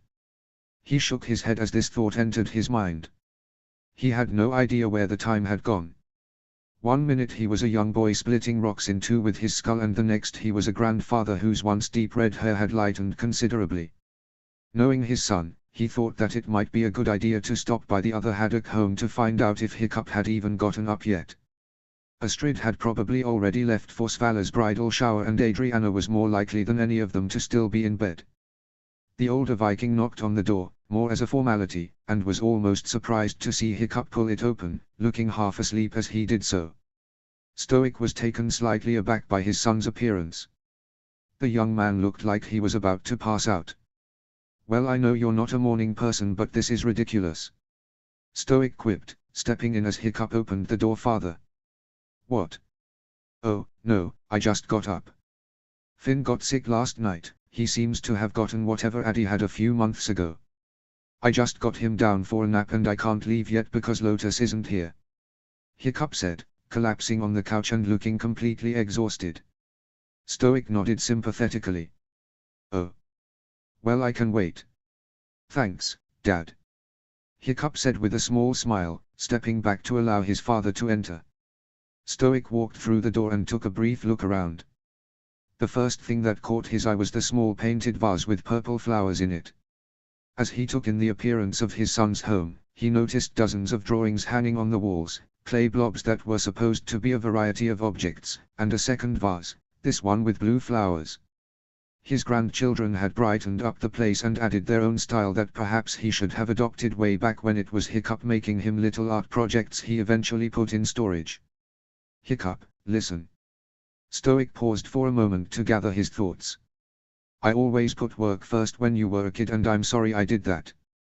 But looking around, I never noticed how much effort you put into being a father. So much more than I did. The older man smiled at his son. You really are a great dad. And you'll be a great chief. Hiccup breathed a laugh. I won't have to worry about that for a while. One thing at a time. Stoic chuckled. Oh, that reminds me, come to the Great Hall this evening. I have something for you. If it's a new kind of wine, I'm not interested. Hiccup winked, and Stoic, remembering the last time his son had a bit too much to drink, smiled appreciatively. You'll like this a lot better. Stoic said with a knowing grin. He faced his son, feeling an odd sensation that he needed to say something important. I know I don't say this enough, but I'm proud of you, Hiccup. Really proud. Thanks, Dad. Hiccup spotted Lotus walking up to the house through the window, so he stood up and started to saunter to the door. Father and son looked at each other for a few seconds. Stoic hoped that Hiccup really did believe that he was proud. Hiccup hoped that Stoic would know that he did. Just as Hiccup was about to make what would probably be a sarcastic comment about parenting or chiefing or anything, really, Lotus turned up at the door. Hope I'm not too late, she said breathlessly. Came as fast as I could. I remember how stressful it was to be stuck with a sick kid, and you've got your work cut out for you today. Hello, Chief. Nice to see you again, Lotus. I guess we can get going. Stoic nodded to Lotus as he and Hiccup walked through the door and into the sunny day outside. The second the two haddocks entered the village square, Astrid plowed into them, nearly bouncing off of them and falling backward. She hopped off the ground the moment she hit it, but looked rather embarrassed. Slow down a bit, Astrid. Stoic guffawed, helping her balance herself. I left my gift at home. Astrid sighed. Honestly, I'm as forgetful as Anna now. I wouldn't go that far. Stoic brushed some dirt off of her shoulder. Are you sure it's a good idea to go to the shower after last night? Yeah, Astrid, you were up a long time with Finn. Thanks, by the way. Hiccup kissed her cheek and she smiled appreciatively. You're probably right, but I already promised Svala I would go. Ah. Well then we won't keep you waiting. Stoic patted her on the back. I'll see you around. Astrid waved as she tore off, immediately disappearing in the crowd. Stoic and Hiccup continued until they arrived at the tunnel, where several people were gathered. As simple as this operation was, an irate whispering death could be a lot of trouble if it decided to come through its old tunnel. This hadn't happened yet, and, truth be told, no one really knew what they would do if it did, but a group of people on the lookout was a good idea nonetheless. Gobber was standing by the tunnel entrance, but he looked rather bored without much to do at the moment. As Hiccup walked over to Olaf Larsson and Spitalut Jorgensen, who would be going into the tunnel with him, Stoic sat down next to his old friend. It's finished, he said by way of a greeting. Oh good. So can I have my hammerhead yak attachment back? Not that, the dragon book. Stoic clapped his friend on the back. Took me 5 years, but it's complete. Everything we know about dragons now. All the drawings and sketches and speculations. We won't be needing a new one for generations. Hiccup will be deliriously excited. If only just to read it again. Gobber chortled. Just in time for the kiddies to learn to read. So it is. Thor, how are they almost 5 already? I'm positive Hiccup didn't age this fast. Stoic leaned back on his hands. Time flies now. It all comes with getting old. You think you have all the time in the world, and then one day you find grey hairs in your mustache. Gobber sighed deeply, thoughtfully stroking his own facial hair. Some things never change though. Hiccup still. Hiccup. You never could change a thing about that boy. And I'd be willing to bet Finn's always going to be loud and rambunctious, Thor help us all when he's a teenager. And Anna, well, she'll probably be the next Hiccup to replace him whenever he kicks the bucket. Too true. And you'll always find a way to awkwardly bring up skivvies in random conversations. Stoic nudged his friend, who chuckled appreciatively. You say that like it's a bad thing. Gobber said. I prefer to think of it as making things interesting. Well, I can't fault you for that. Stoic replied. Listen, I'm going to present the dragon book to Hiccup in the Great Hall this evening. After that, we should have a drink. We don't do that as often as we should. You're right. We've got to start turning it into a habit. Gobber tapped Stoic on the back with his hook. Looks like they're ready for you. You show that Whispering Death who's boss. You just gotta be rough with them and they'll listen.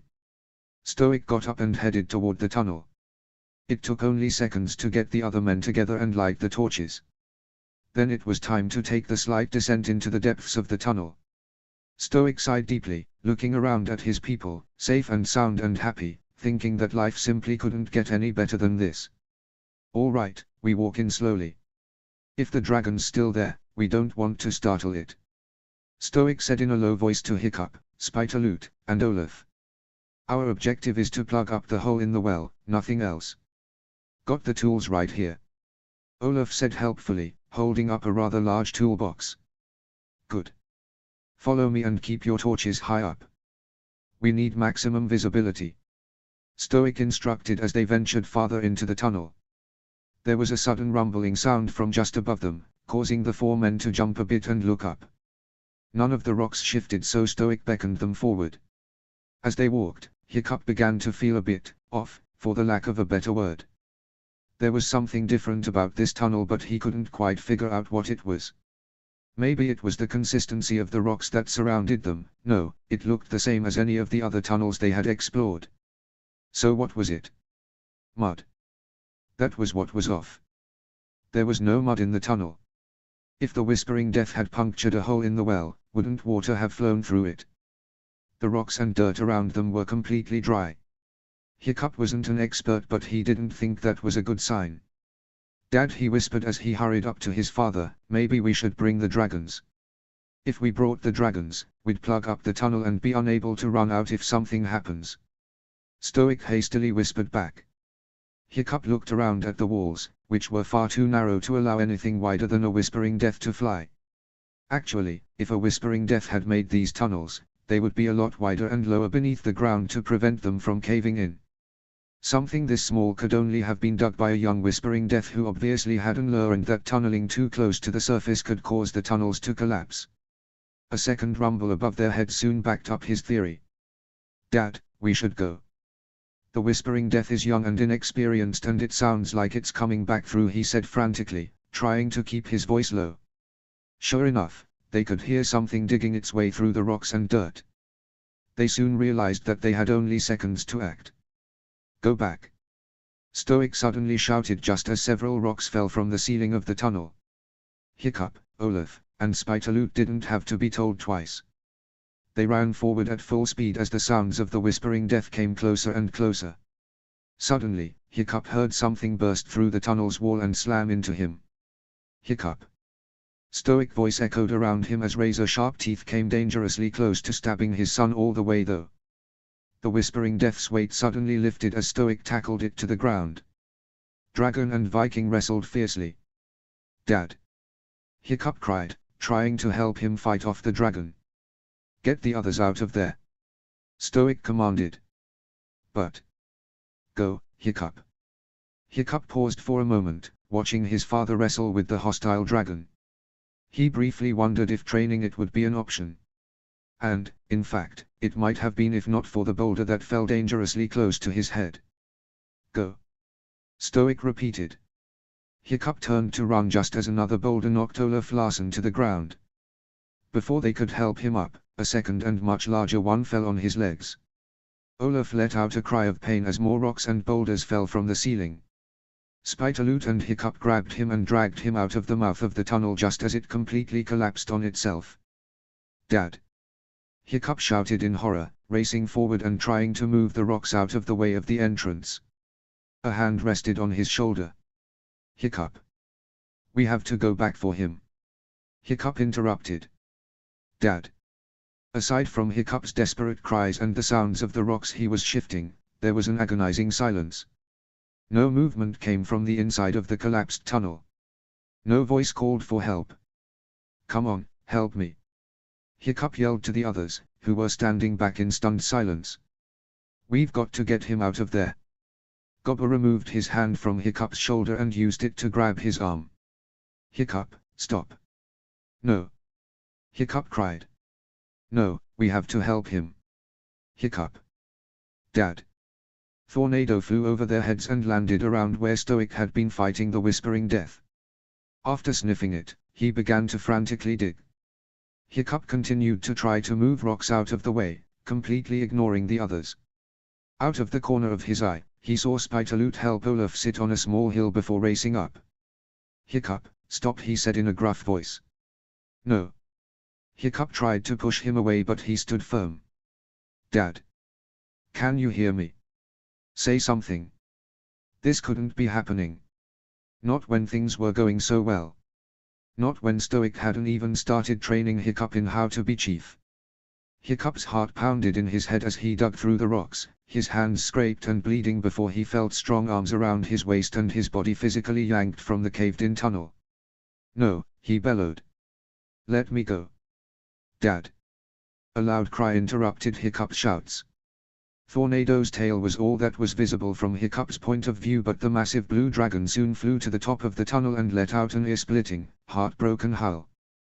The men at the cave entrance looked at each other before Spitaloot hopped on his dragon and flew to where Thornado had been just seconds ago. The others watched with bated breath. Come on, Dad. Hiccup muttered, his heart feeling constricted in his chest. You've got to be okay. Spitaloot went out of sight for only a few seconds, but they seemed like an eternity. When he emerged from the collapsed tunnel, he looked at the hopeful faces of the man at its entrance and shook his head. Hiccup's heart plummeted and everything began to spin in front of his eyes. His knees weakened. No, he muttered, his voice feeling constricted. It was like a knife had pierced Hiccup's heart. This wasn't happening. This couldn't happen. Gobber, who had been holding him back, gently let him go. Hiccup began to slowly walk backwards, away from the collapsed tunnel, grabbing fistfuls of his hair. Stoic the Vast was one of the strongest Vikings Berk had ever seen. The man who had raised him, who had been there for him when no one else had, that man could not be dead. He wasn't supposed to be dead. He was supposed to die of old age in 20 or 30 years surrounded by his great-grandchildren, not now, not now. Suddenly the full weight of what he had heard crashed onto him so hard, his knees buckled slightly. He was going to have to be chief.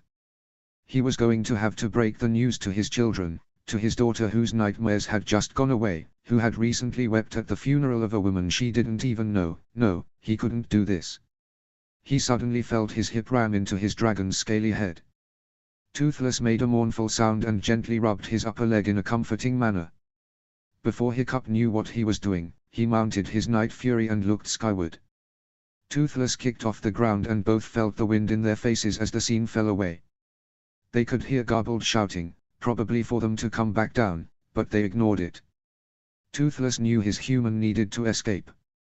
As for Hiccup, he needed to get as far away from what had just happened as possible. He clutched the metal bar in front of him and urged his dragon farther upward until the two of them were a mere speck in the vast expanse of the cloudy sky. Chapter 6, Goodbye. Chapter text. Hiccup had been absent for most of the day. No one knew where he had gone, and when he was finally seen that evening, he didn't offer up the information. He arrived at the Great Hall like his father had wanted. As he walked in, the Vikings present had averted their gaze. All except Gobber, who had jerked his head slightly to invite the young man to sit beside him. Hiccup obliged, feeling rather dead inside. He would have wanted to go this way. Gobber said, staring at his mead. Wouldn't have wanted to grow old and frail. You know that. Hiccup nodded. Stoic had once made a joke that if he ever went senile, he hoped someone would put him out of his misery. That he would rather it be quick. Well, he had gotten his wish. Someone placed a tankard of mead in front of Hiccup and, without really thinking about it, he took a sip. It was the first sip of anything with alcohol since the night he had gotten drunk over 5 years ago. Stoic had helped him stumble home. He'd laughed when Hiccup had told him he looked like a yak. The young man looked around at the Great Hall, everything reminded him of his father. The way his voice had boomed so loudly, anyone could hear it. A table near the corner had been where Stoic had sat him down and told him everything he needed to know about growing up, and a lot of things he didn't need to know, at least not at 8 years of age. Hiccup, Listen, if you need anything. Gobber continued after a long pause. I know. Thank you. Hiccup patted him on the back. Dad said he had something for me. He did. I'm not sure where he would have put it. Gobber said thoughtfully. He turned to his best friend's son. There's nothing you or anyone could have done. He saved Spitaloot and Olaf. Your father died a hero. I'm not ready to talk about this. Hiccup drained the tankard. I need to go home. We have to tell the kids. Do you want me to? No, I think. I just want this to be a private thing. I don't know how Addy's going to. Hiccup put a hand up to his face and took a few deep breaths. I don't know. It's too much to process. The service will be tomorrow. About noon. Gobber said, watching Hiccup stand up, still in a bit of a daze. Thank you for everything. Really. Hiccup walked back to his dragon, his eyes fixed on the ground ahead of him and ignoring the stares he was receiving. Toothless had been sitting in a corner, allowing his human some privacy. He didn't know why Hiccup was upset, but he knew that it was his job to be supportive and try to cheer him up. Whatever had happened was so big, he knew it was going to be an incredibly difficult task. When Hiccup reached him, he cooed and put his snout up to his human's hand. Hiccup gently rubbed it before mounting him and flying home. Astrid had come by to quietly tell Lotus what had happened. The two women had stayed with the twins, thankful that no one else had interrupted them. They decided that Adriana needed to be with her parents when she found out. Lately, Hiccup was the only one who could calm her down. As for Finn, it seemed only logical to wait until nightfall when both of his parents could speak to him. Hiccup touched down on the soft, earthy path to his house at sunset. Toothless followed him, trying to support his human as best he could. Inside, he could see Astrid and Lotus playing with a cheerful-looking Finn. Adriana wasn't there, but Hiccup figured she was probably napping upstairs. The moment Astrid caught sight of his blank expression, her insides seemed to freeze. Hiccup noticed the look of terror on her face and walked up to her, putting his hands on her shoulders. Hiccup. I made you a promise and I intend to keep it. Hiccup hugged her, burying his face into her shoulder. I won't do that again. You need me, the kids need me, Burke needs me. The tears wouldn't come. Since finding out his father had died, Hiccup had felt something in the pit of his stomach, but he simply couldn't cry. He wasn't sure if he wanted to, but this numbness was greatly appreciated moments later when Finn tugged on Astrid's skirt. What's going on, Mommy? He asked, the frightened gaze returning. Hiccup and Astrid exchanged a look, both nodding once before sitting their son down. Lotus stood up and walked up to the door, Astrid following close behind. Thanks, Mom. Astrid whispered. See you tomorrow at the service. Lotus kissed Astrid on the forehead. I love you, she said, holding the young woman's face in her hands. I love you so much. I love you too, Mom. You know I do. Astrid said, wiping her mother's tears with her thumb. Lotus sniffled and nodded, quietly shutting the door behind her. As Astrid walked back to the couch, Finn looked at both of his parents, gripped with fear at what he was about to hear. He knew it was big. They were acting like they had when Adriana had gone missing. Even after she had gotten home. They always acted like this when very bad things happened. Astrid put a hand on his knee. Finn. She sighed. How could she explain this to a little boy?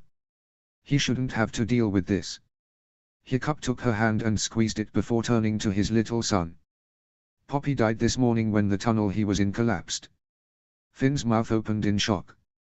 But, he's coming back, right? No, sweetie. Astrid wiped a few tears away with the back of her hand. No, he's not. Finn shook his head. His Poppy was a big strong man. Big strong men didn't die. Only old, frail men and women died. They were the only ones who died on Burke, weren't they? His lower lip trembled, but he fought the tears back. He couldn't cry. His mommy was already crying. He had to be strong for her, tell her that it was going to be okay. Hiccup sat down next to him and put an arm around his shoulders. I know you're probably feeling a lot of things right now, buddy. And that's okay. But you don't need to hold them back. After a few seconds, Finn looked at his mother, who was still wiping away her tears.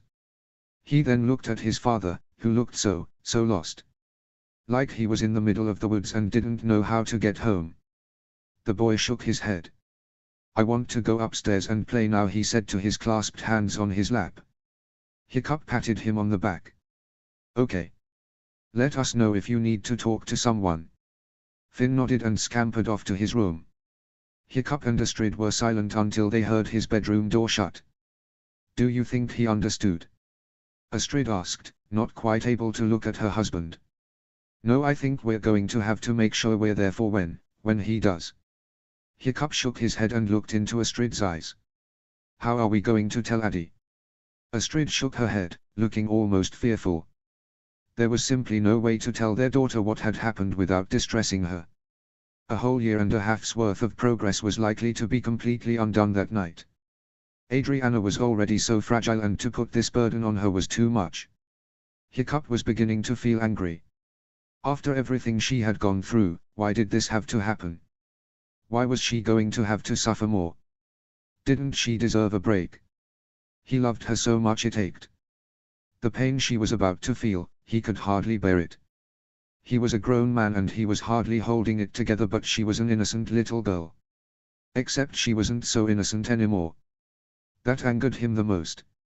It had probably been about 20 minutes of absolute silence in the Haddock home before Adriana woke up and descended the stairs, but it felt like seconds. Time always passes when you're dreading something, and the sight of their daughter, ignorant of the pain she was about to feel, was agonizing. Hiccup sat on the couch and beckoned her over, allowing her to sit on his lap. Astrid sat down next to them and the girl gasped when she saw her mother's face. "Mommy, don't cry," she said, immediately going to work wiping away Astrid's tears. "Why are you crying?" Astrid took her daughter's hand, lowering it so that she couldn't wipe away any more tears.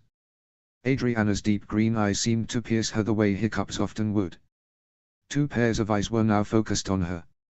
She squeezed the girl's hand. "This morning, a tunnel collapsed. Your Poppy was there and he got everyone out, but he couldn't." Astrid took a deep breath and looked her daughter straight in the eye. "Poppy died, Anna." Adriana shook her head, wrenching her hand out of her mother's grip. She turned to her daddy, the strongest man in the world, and could see the truth in his eyes.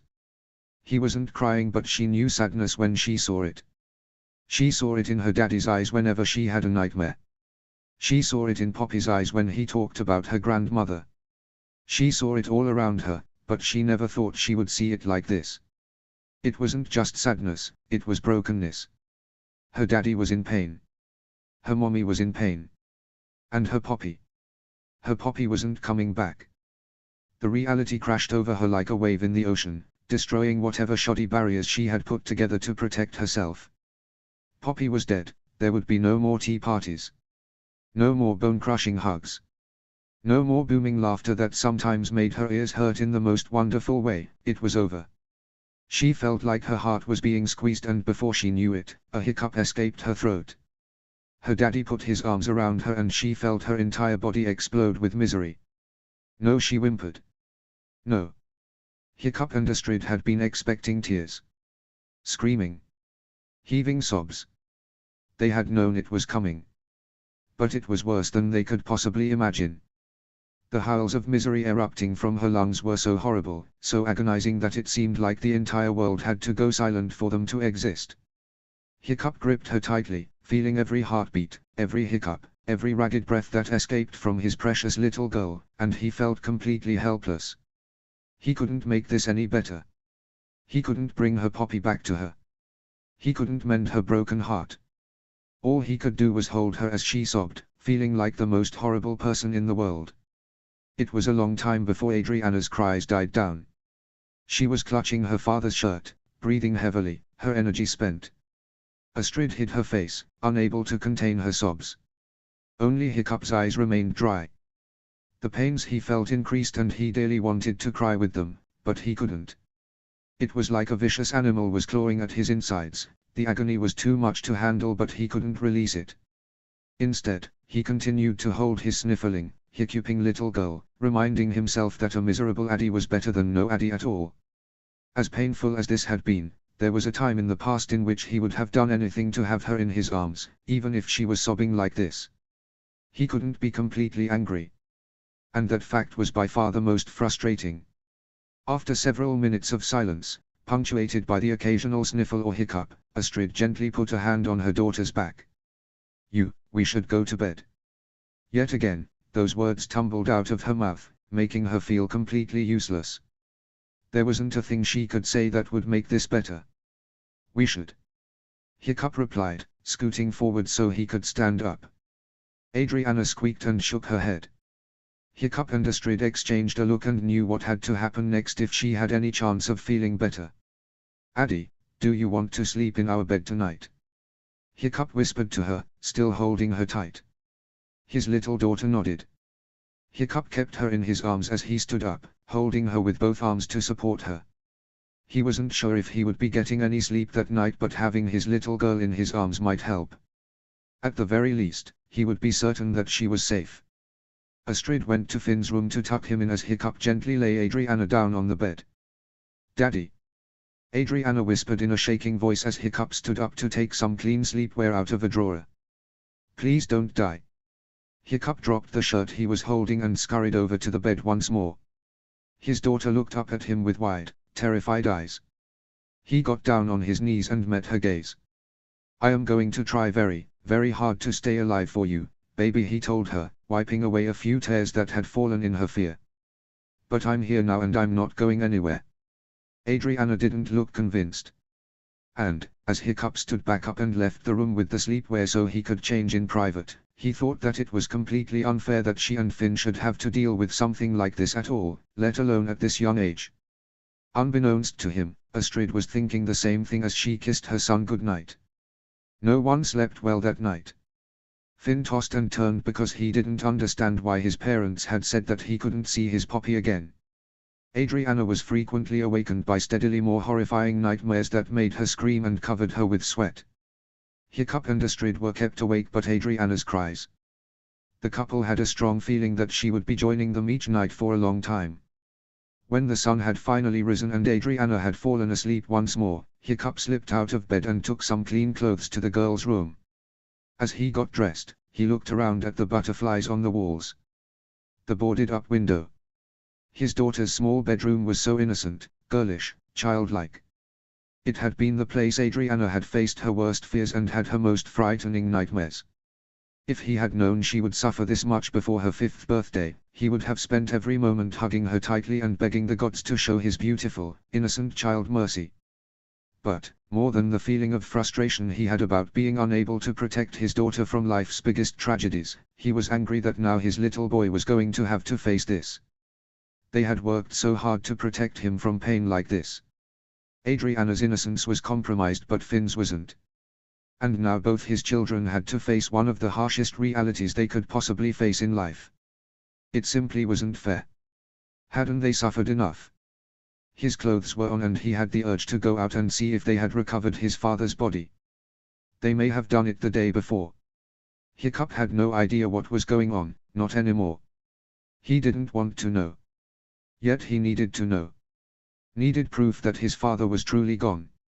He arrived at the Great Hall once more. Were he unable to see, he might have thought it was empty. The silence was ringing in his ears as he stepped forward, his prosthetic making a noise every other step. It echoed in the still silence. Stoic's body had been recovered. It had been laid at the farthest end of the room.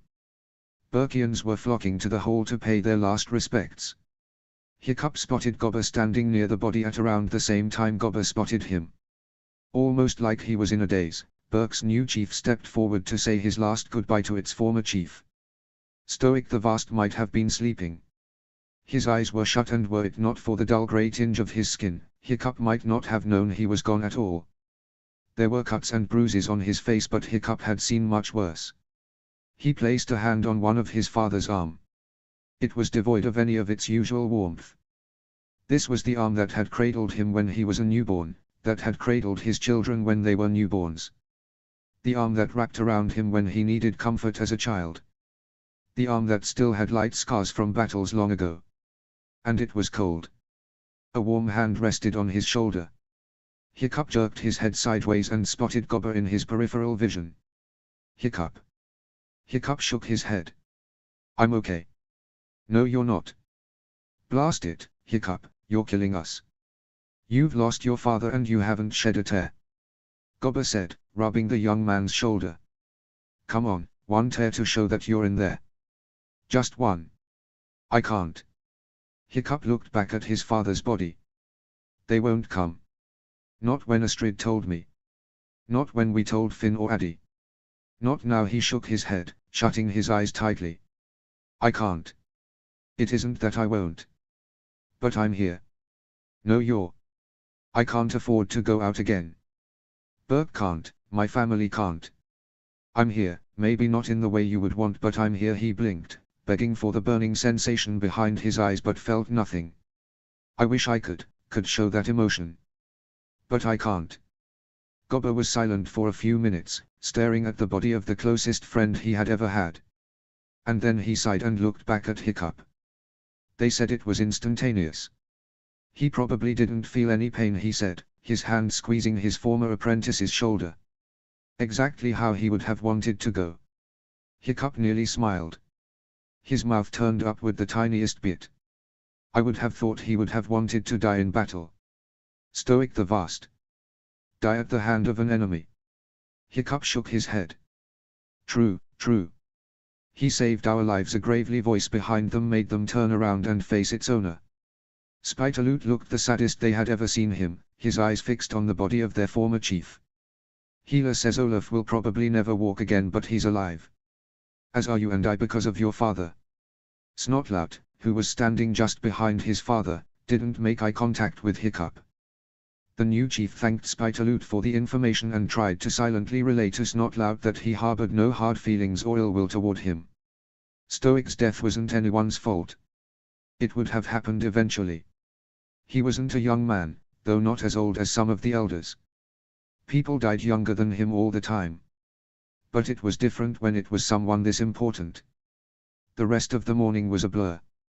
People were shoving food and small gifts into his hands, offering their condolences. Hiccup greatly appreciated this. His family would be well fed for at least a week, probably longer. But the words seemed oddly hollow. It wasn't that they didn't mean what they said, Hiccup knew that they did. They all knew Stoic had been very fond of him. But they didn't know him like Hiccup and his family knew him. The man who had led Burke into successful battles and had once been a fierce dragon killer had been so much more than that. So few people saw that side of him, the side that allowed a tiny girl to weave flowers into his beard, the side that had told his son stories while cleaning his wounds so that he wouldn't notice the pain, the side that had long ago caused him to look at his wife with such adoration and love. No one saw that. And it was better that way. Stoic was more than just a tough, strong Viking. He had been a rock on whom to lean in times of crisis. He had been a loyal friend. He had been a wise leader. He had been an affectionate grandfather. And perhaps that legacy was enough. By the afternoon, the body was fully covered with a sheet and placed in a wooden ship. All of Burke met outside as Gobber pushed it out to sea. For a few minutes, they watched as the ship slowly sailed away. Hiccup dipped the tip of an arrow into a small fire that had been lit a few minutes ago. Behind him, he could see others doing the same.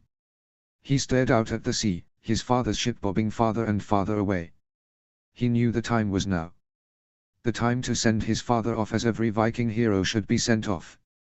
But the thought of letting go, of saying a final goodbye to the man he had known all 29 years of his life, it was too much for his brain to process. Though his eyes remained dry, the pain on his insides seemed to intensify, to claw at his heart and cloud his head with more memories than he even knew it contained. The flame in his arrow seemed to contain his father's proud face just before Hiccup had gone up against the Red Death. He saw Stoic cradling one newborn in each arm, beaming with happiness. There seemed to be infinite images flashing through his head and in front of his eyes before he became aware of warm hands resting atop his own. Astrid's sapphire eyes finally broke through the swarm and Hiccup felt his hand let go of the arrow. It soared in an arc above the water before landing directly on the ship, igniting it instantly. The Shai turned to fire as dragons and humans alike paid their last respects to their chief of over 30 years. It was over. Their great leader had fallen. And before he was truly ready to let go of the memories, the ship finally sank in a haze of smoke and ash. Hiccup turned back to his people, his trembling hands clasped behind his back. Astrid stood beside him, looking out over hundreds of Vikings who now looked up to Hiccup as their leader. The official ceremony would be later, but everyone knew that Hiccup had become chief the moment Stoic's heart had stopped beating. The new chief cleared his throat. "My father was a great man," Hiccup said clearly in the very tone his father had taught him to use when addressing large crowds. And as he often said, great leaders aren't born, they're made. But I like to think that he was both a born leader and a learned one. He felt a small surge of confidence, which caused him to raise his head a fraction of an inch and speak more clearly. "As a child, I looked up to his muscles and strength, to his legacy as the great dragon killer he was at the time. As a teenager, I looked up to him as a great leader who facilitated the necessary changes, even though he had no idea how it would turn out. As an adult, I looked up to him as an advisor who taught me what I needed to know about leadership and about being a good father to my own children." He glanced over at his stony-faced son and silently crying daughter. "I can't promise I'll be as good a chief to you as my father was. He and I certainly were never the same person, and it wouldn't be fair to tell you to expect the same of me as you did of him. But I can promise that I will try to be as great, as brave, and as selfless as he was. It's going to be a difficult journey, and I ask only for your patience and your support." Several villagers nodded at these words, many still wiping tears from their eyes. "I'm going to fight for Berk until my last breath if need be, because this is my home, our home. And you all are my people, all equals and all deserving of a voice in the community. I will do my best to listen and to lead as my father would want." Hiccup paused to look over at Astrid, whose now tearless face shone with admiration for her husband. "Thank you so much for coming out here. My family and I really appreciate it." Hiccup nodded to indicate that the service was over. The Haddocks stayed near the dock to talk to those who still wished to offer condolences as the villagers finally left the service. Hiccup was barely aware that anyone was around. Adriana had rushed forward the moment he had ended the service and now gripped his hand tightly. Astrid put an arm around his waist. Finn sat down on a small bench, his eyes glazed over and his face completely devoid of emotion.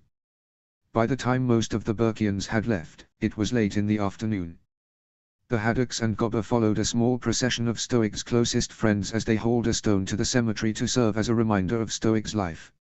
It brought Hiccup some small amount of comfort to think that his parents were now reunited in Valhalla. As the men carefully dug a hole in the earth deep enough to admit the stone, Hiccup remained standing. He felt like he needed to watch this. To stay until it was all over. Astrid finally took the twins away as the stone was finally mounted in the dirt. The men were gone. It was just Hiccup and Gobber now. They were silent for a long time, so long that the sun was beginning to set when they finally spoke. "I guess this is it," Hiccup said in monotone. "Yes." Gobber patted him on the back. "You'll make a good chief." Hiccup nodded. "He always believed in me. I guess it's time to find out if he was right in doing so." His eyes still refused to burn. It was like there was a ball of emotion deep within him that wouldn't come out, that forced his face to remain expressionless while his insides screamed in agony. Hiccup knew that the emotions would bubble to the surface. They always did eventually. But now it was more than he could take. It made him want to reach into his body and take them out so that, for just a few seconds, he would be free. Instead he felt like he needed to say something. Last words. A goodbye. He didn't know if his father could even hear him. He hoped that he could. Berk's newest chief stepped forward and dropped to his knees in front of the brand new stone that bore Stoic's name and other meaningless details. He placed a trembling hand on it. "I don't know how I'm going to get through this. But I'm going to do everything I can to still be the man you were so proud of," he whispered in a slightly shaking voice. "Goodbye, Dad." And with that, he stood up and brushed the dirt off of his knees before walking home, almost in a daze. Toothless met him on the edge of the cemetery, his head low almost like he was paying his respects. Hiccup gently stroked him as they walked back to what was now the only Haddock house. The dragon cooed in a comforting sort of way. "We'll get through this, bud," Hiccup told him. "You and me, we've been through a lot. We can get through this too."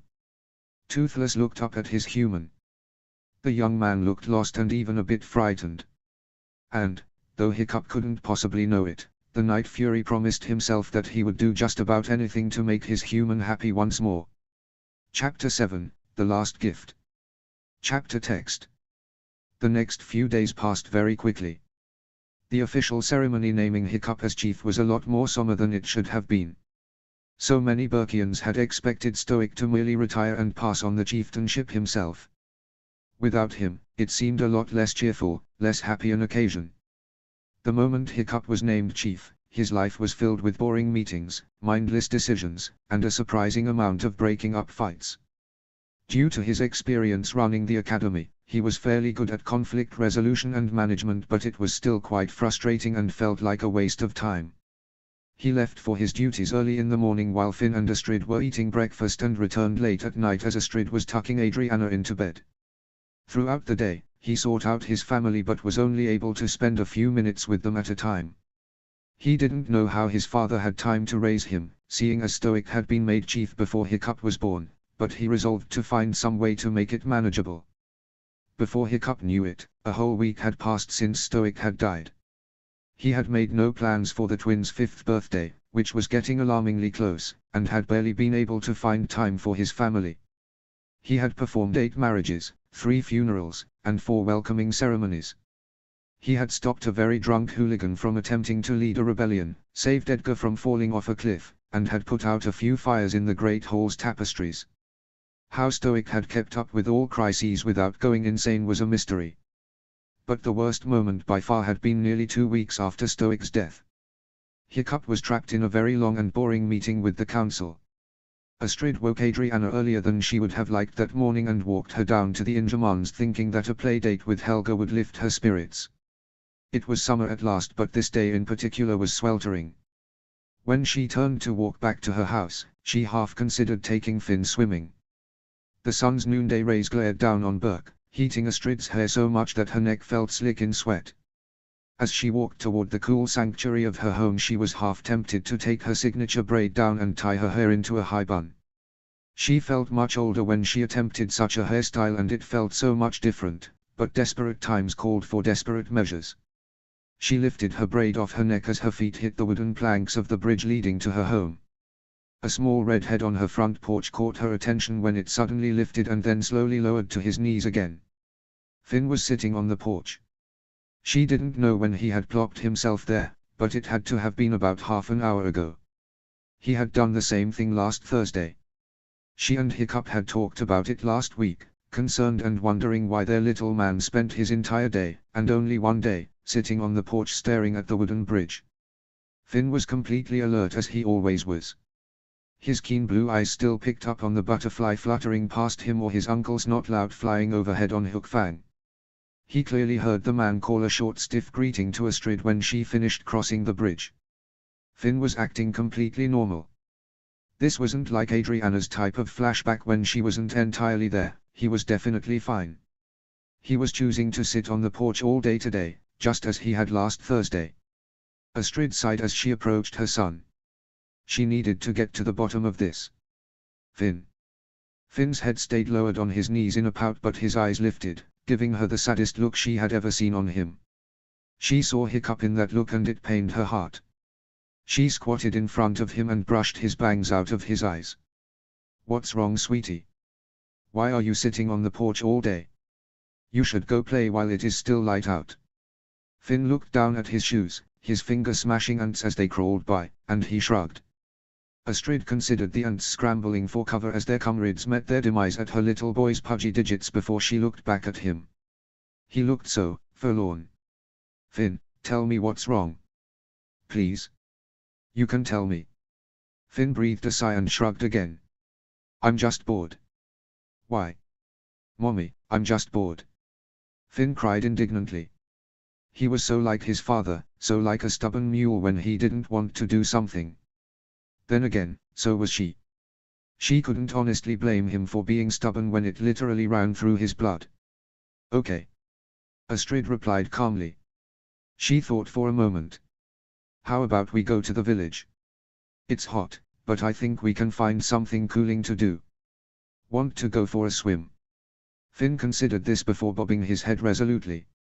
She smiled, stood and stuck out her hand, which he gladly accepted.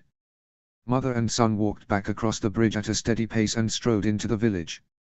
People greeted them as they walked by, Finn still a little confused by people's knowing glances when they looked at him these days. It was like he was suddenly more popular now. People always smiled at him and said hello, which was treatment usually reserved for his sister. People had always said hello to him before, but now they seemed to treat him with more importance. He didn't understand why. Mommy, he looked up at Astrid. Yes. Why do people talk to me special now? Astrid halted in her steps, slightly confused. She thought for a minute as she searched his gaze to catch his meaning. Then she understood. Now that Hiccup was chief, the villagers took into account that Finn was next in line to be chief. He was the next heir of the tribe. And even at 4 years old, he wasn't ignorant of that future hope and responsibility. The mother crouched in front of him and smiled. Well, she began, choosing her words carefully. Now that Daddy is chief now, the next person to become chief after him is you, Finn. And people are excited. Finn's eyes widened. When? When? Oh. Not for a long time, baby. Astrid fervently prayed this was true. Finn slumped in relief at that revelation. Then his face screwed in thought. Why did Daddy have to become chief? Astrid's mouth dried. Because Poppy died. And he was our leader. Now Daddy has to be our leader. Finn's downcast expression told her that she probably should not have brought up his grandfather, but she couldn't have answered that question without doing so. Maybe she should have let it go, changed the conversation. But it was too late now. She smiled a tiny bit and rested her hands on his arms. Finn, it's okay. Daddy is going to be a great chief and you will be chief one day too. But that is a long time away. It's Thursday. Finn interrupted, looking at the ground by his boots. Astrid blinked. What? Today is Thursday. Finn repeated in a short, almost bitter tone. I always do stuff with Poppy on Thursdays. And he never came. Astrid's heart constricted. That was why Finn had spent the last Thursday sitting on the porch all day, same as today. She, Hiccup and Adriana performed their usual routines for the day while Finn would stay home and sit on the porch until Stoic would pick him up. They would do everything together on Thursdays, hunt, fish, help villagers, even fly now that Hiccup had finally relented. But now those days were over, and Astrid knew that Finn was finally realizing it. His mommy's stunned silence only confirmed it. Poppy's not coming back. Is he? His wide blue eyes burned through her soul and she didn't know what to do. She wished Hiccup was here, but he wasn't. He was in a council meeting. She had to do this. She swallowed thickly and quietly replied, no. She didn't know what she expected. She had hoped he would cry, fall into her arms while she thought up something wise, important and mostly empty to say. But she didn't expect him to step away with an angry expression growing on his face. Finn. Astrid reached her arms out, but he turned and ran away into the village. Finn. She stood and raced after her son, who was getting faster and faster by the day. She could hear him panting ahead of her as he ran, even whimpering something as he did. What was it? Poppy. Poppy. Astrid's heart nearly tore within her. He couldn't be looking for Stoic. He couldn't be. He wouldn't find him, he was gone. And her little precious baby boy just wouldn't accept it. Finn. Come here, she called, trying to catch him. He ran around a curve leading into the village square when she finally managed to grab his arm. No. Let go. Finn twisted out of her grasp and glared at her. She did, and he stomped his foot in anger. I'm trying to find Poppy. A few people stopped and stared in shock at his angry shout. Finn. Astrid lowered herself to her knees, trying to rein him in, ignoring the sympathetic looks. Baby, come here. No. I wanna find Poppy. Finn yelled. Astrid nabbed his arms and held him there. Baby, you won't find him. I'm sorry. She gasped, trying to not choke up, almost pleading with him to understand. Why? Why did she have to do this? Why should anyone have to do this? Poppy isn't here, Finn. Finn's face began to redden, and had she been on her feet and not her knees, she would have stepped back in fear. She had never seen him so livid. Don't lie. Don't lie to me. Poppy is here. I'll find him. Finn, please. Astrid whispered when he turned out of her grasp, tears nearly falling. Her little boy stopped at the center of the square, turning in all directions. Poppy. Poppy. The villagers stopped in their tasks either to gasp or gape at the boy or pause in silence at the horrid calls of the little boy. No one had the heart to stop him. Many tried to continue on their way or finish their tasks, but Finn's desperate voice only cut through their attempts. Poppy. Near the edge of the village, Hiccup stopped mid-sentence in the middle of his meeting with council members. They were talking about new designs for the catapults that would make them last longer when he heard it, the agonized voice of his little boy calling for his Poppy, who was gone. He knew it was coming. Finn had to understand soon, he couldn't continue thinking Stoic was still alive. He just didn't understand at his age that death happened. It was only natural for him not to get it. But he would understand at some point. The agonized shouts coming from his little boy's mouth seemed to put holes through his heart. Hiccup stared at the village for a few moments, Finn's shouts sounding again and again, growing more desperate with each call. He dry swallowed and faced the council again, looking back down at the plans. He wanted so badly to run to his son, he needed to be there for this, but he had responsibilities here. He didn't want to put work over family, especially at a time like this, but they had already been lenient with him for Adriana. He needed to stay focused. I figured we could disassemble the catapults this coming weekend and rebuild them with new models within the next. Hiccup. Gobber interrupted calmly. He looked up at his friend with raised eyebrows. Horst, a councilman and good friend of his father's, shook his head lightly, compassionately. Your son needs you, Chief. Go to him. A blank second ticked by before he smiled gratefully. Thank you.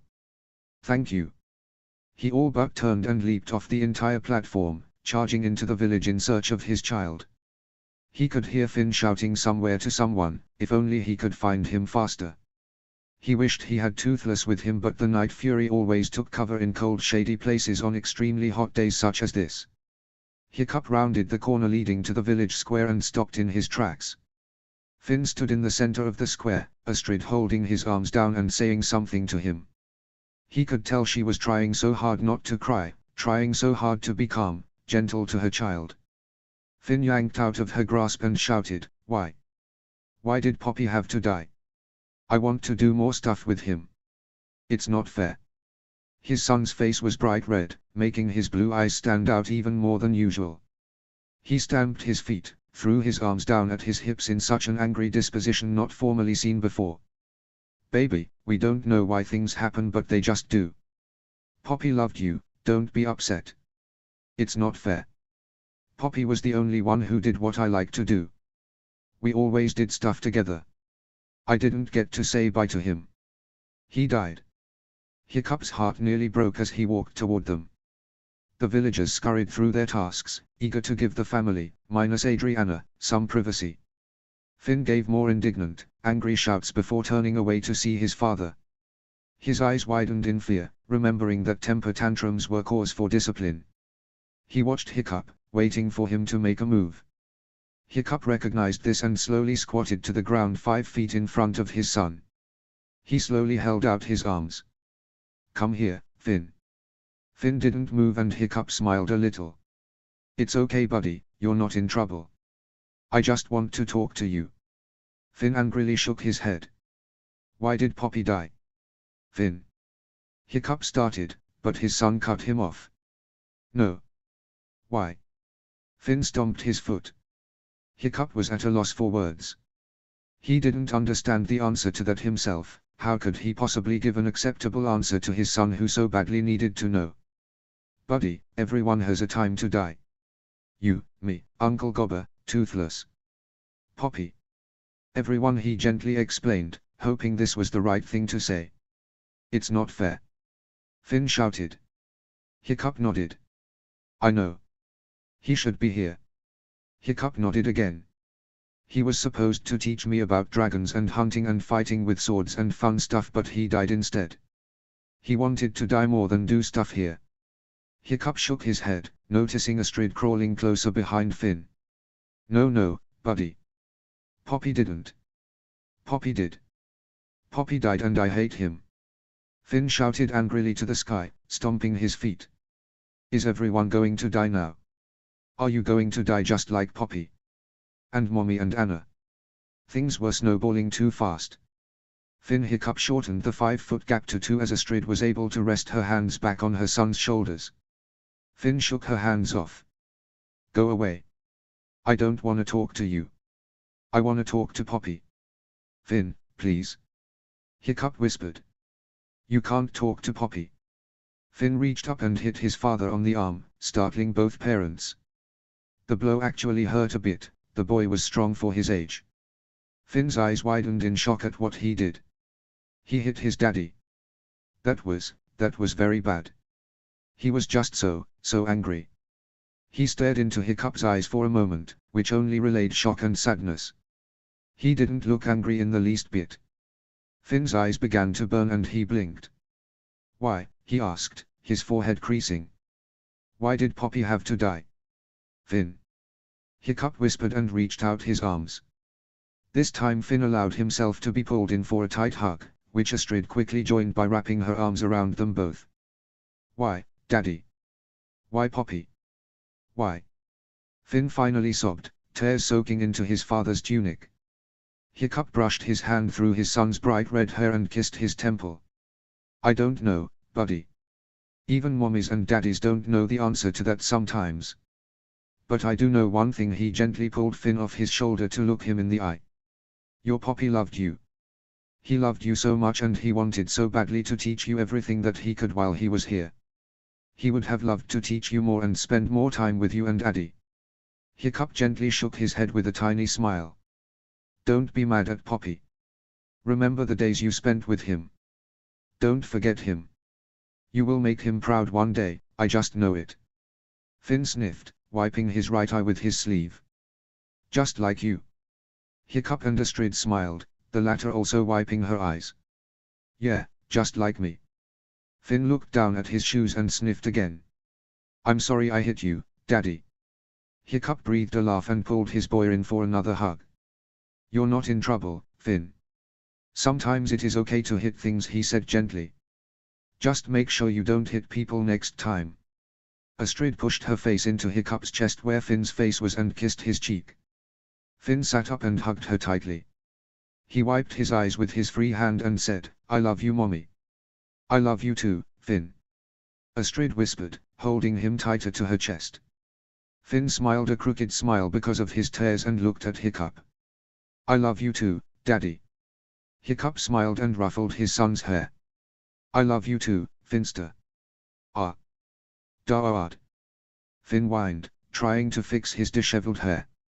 The parents laughed, though Astrid took note that Hiccup's was less joyful than she would have liked. She knew he wasn't holding back, rather Finn was not the only one who had yet to fully understand what had happening.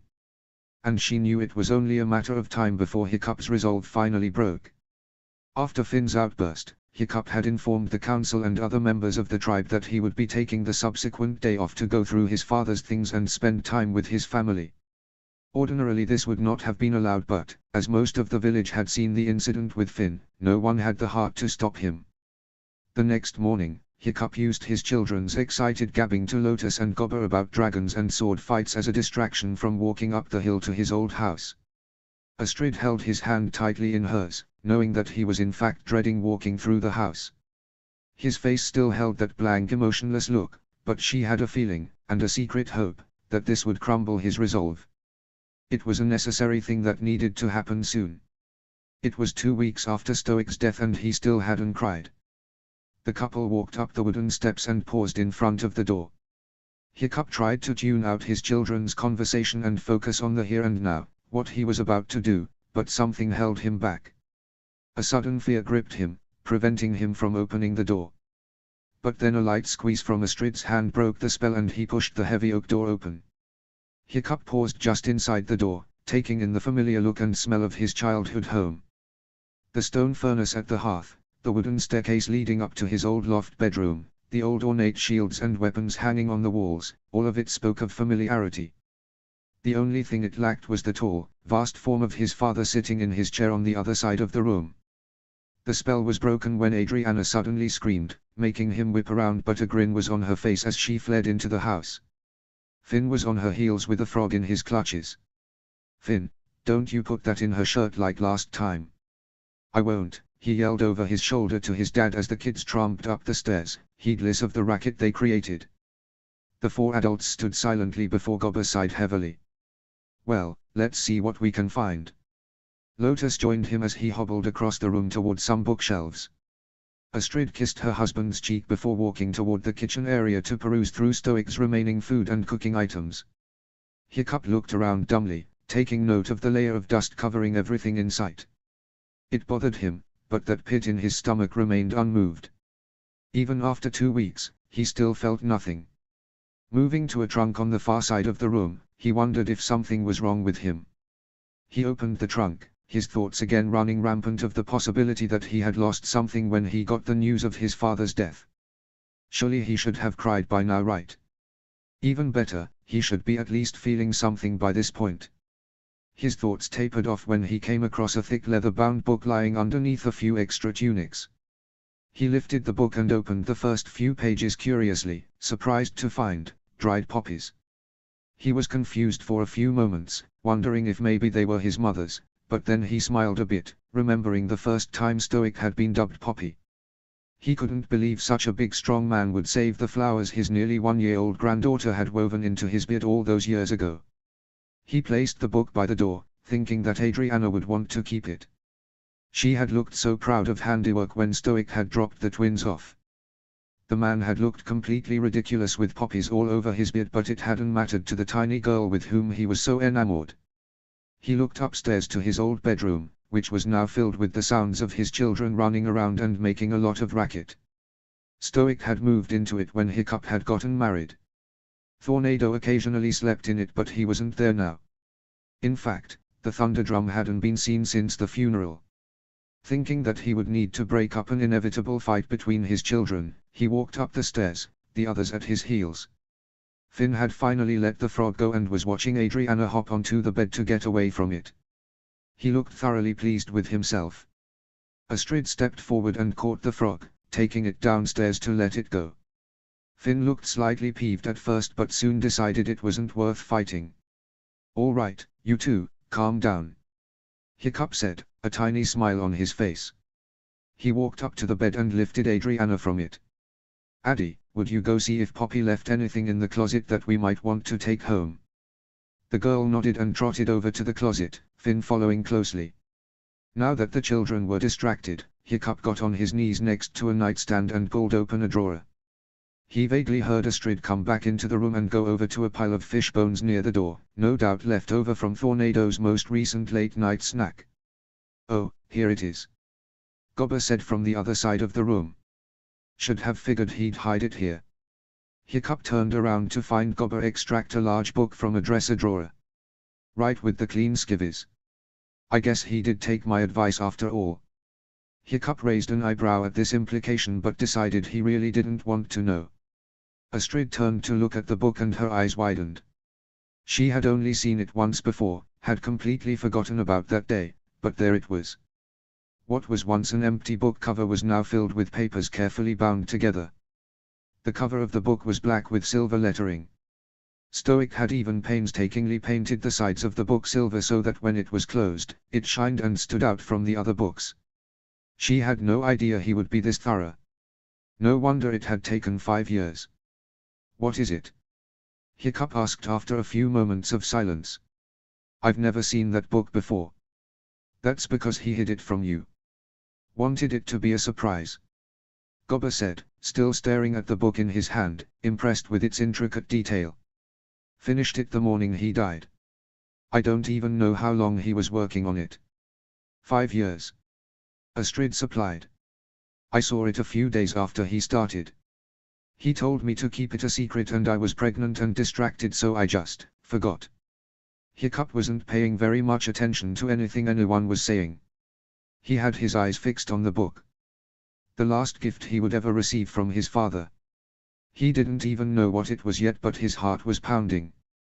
It was like Stoic was reaching out beyond the grave, giving him one thing to remember him by, something completely irreplaceable that he had spent 5 years of his life creating just for him. When that book was begun, Hiccup hadn't known he was the father of twins. While Stoic was working on it, Hiccup had been busy with diapers and runny noses and tears and he'd barely made time for his father. And the whole time, Stoic had never let on that he was working on it, never said a word. He shook his head. He didn't want to accept it. If he touched it, Stoic would really, truly be dead. These would be his final words. What if they didn't mean anything? What if they left him feeling worse than he already felt? He couldn't take that chance.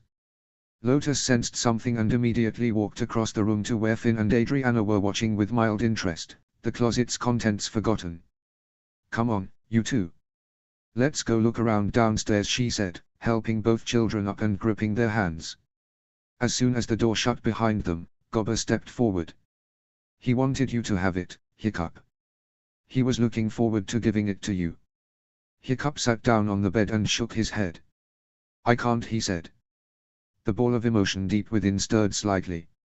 I can't. Gobber hobbled forward and placed the book into Astrid's hands. She sat down next to her husband, stroking his back as gently as she could. She then placed the book on her lap so that Hiccup could read its cover. The sharp intake of breath informed her that he had a new one, he whispered, reaching with trembling hands to slide the book onto his lap. Dad, he made a new one. He hadn't known what he had expected but it wasn't this. But now that it was in front of him, he couldn't think of anything else it could possibly have been.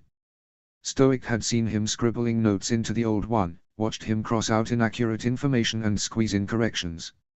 It was time for a completely updated dragon book and Stoic had taken it upon himself to write it for him. Curiosity got the better of him as he slowly opened the book. There was a foreword about Bork's initial work, about how Hiccup had changed the way Vikings viewed dragons forever. He smiled slightly at his father's description of him. Impetuous, stubborn, utterly brilliant but also completely mad. But, at the same time, imaginative and kind-hearted. Was that how Stoic had seen him? Mad? Hiccup shook his head, the smile widening. Yes, he supposed, his father probably did think he was a bit mad. But he had loved that about him. And he had thought he was brilliant. He had never said it. He flipped through a few pages, reading the incredibly thorough, updated information about each dragon. Even the ones Hiccup and his friends had discovered after the first dragon book had been written. The Typhumarang entry was slightly sparser when it came to details but it had every fact they knew and Hiccup blinked a few times just to make sure he was reading correctly, and it had comments that he had made about it. Little asides about its attributes, even sarcastic jokes he'd made while dealing with them. He flipped through the rest of the book and found it filled with his own words, comments he'd completely forgotten that he'd made. The entry on the Night Fury even had a quote from Adriana when she had been helping her puppy bathe Toothless one day. And the entry on the Thunderdrum had a quote from Finn the day he'd met Tornado. The page on the Deadly Nada was filled with Astrid comments.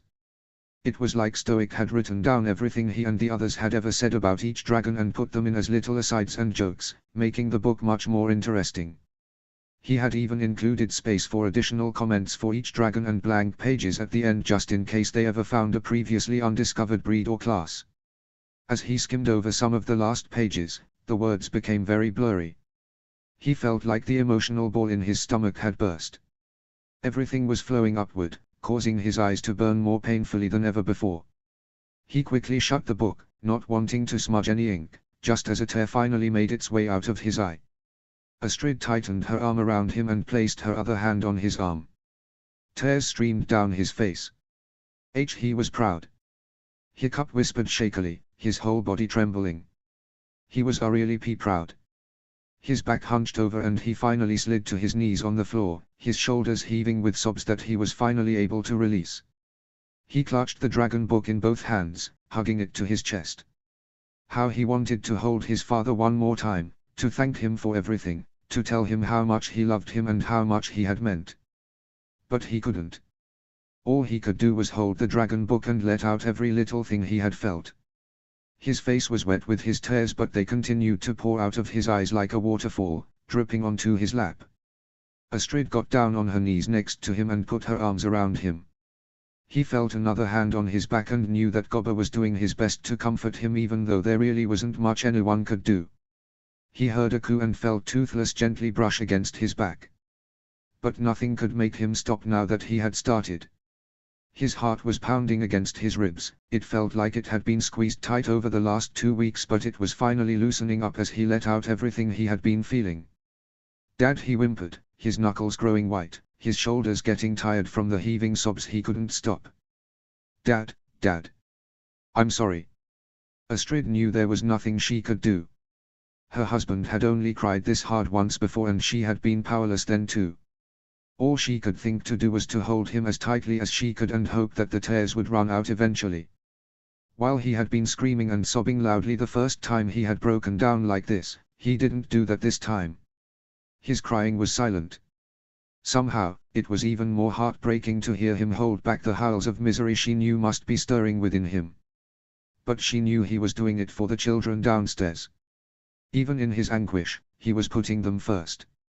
Of course, Adriana always had a sixth sense about her father. And she felt something in the pit of her stomach a few minutes after she had gone downstairs. The feeling spread until she couldn't ignore it anymore. She waited for Lotus back to turn before sneaking back upstairs so she could make sure her father was okay. She heard the sniffling halfway up the stairs and quickened her footsteps. If someone was crying, she needed to comfort them. She reached up and opened her Poppy's bedroom door. Her parents and Gobba's backs were to her. Her daddy was hunched over, sniffling quietly, and she knew that it was he who needed her most. She tiptoed forward and was slightly alarmed by the sight of his face. Bright red, tears raining onto his lap, his sobs were nearly inaudible but she could tell they were coming from him. "Daddy," she said in a soft voice, wringing her hands in front of her. He looked up at her, his bright green eyes looking brighter than ever in contrast to the whites of his eyes' bloodshot appearance. It was almost like they were glowing. She fell to her knees in front of him and threw her arms around his shoulders. If he was going to cry, he needed someone to cry on, needed something other than his own lap to catch his tears. She could now feel droplets of water on her back, trickling downward through her shirt, but she tightened her hold on him and let him cry. She knew that wiping away his tears would be ineffective. And, though she didn't know how, she also knew that he needed to cry. As much as she hated seeing it, she wasn't going to stop it. Hiccup was so thankful for his daughter's small gesture. She didn't shed a tear as she held him, almost like she had decided it was his turn to be miserable and her turn to comfort him. The thought made him cry harder, overwhelmed with emotion at the loss of his father, the stress of being chief, the love of his family. He couldn't take it anymore. He didn't think he would ever stop crying now, not with everything crashing down around him. There was so much to do. So much stress and frustration. So many moments he would miss. So much he wanted to tell his father that he couldn't. But even through his anguish, he felt relieved. The ball of emotion in his stomach had finally gone away. He could feel again, cry again, maybe even laugh again. It wouldn't be today but it would happen eventually. His grieving wasn't even close to over, he knew he wasn't okay, but he would be. Chapter 8, The Choice. Chapter text. The sun's rays were just beginning to peek out over the horizon as several ships decked in Skrill designs arrived on the far side of Berk. An actual Skrill, its rider grinning maniacally, touched down on the beach and watched as his soldiers secured their boats. "What exactly do you need us to do?" asked a soldier, turning to face Dager as he wiped the sweat off his brow.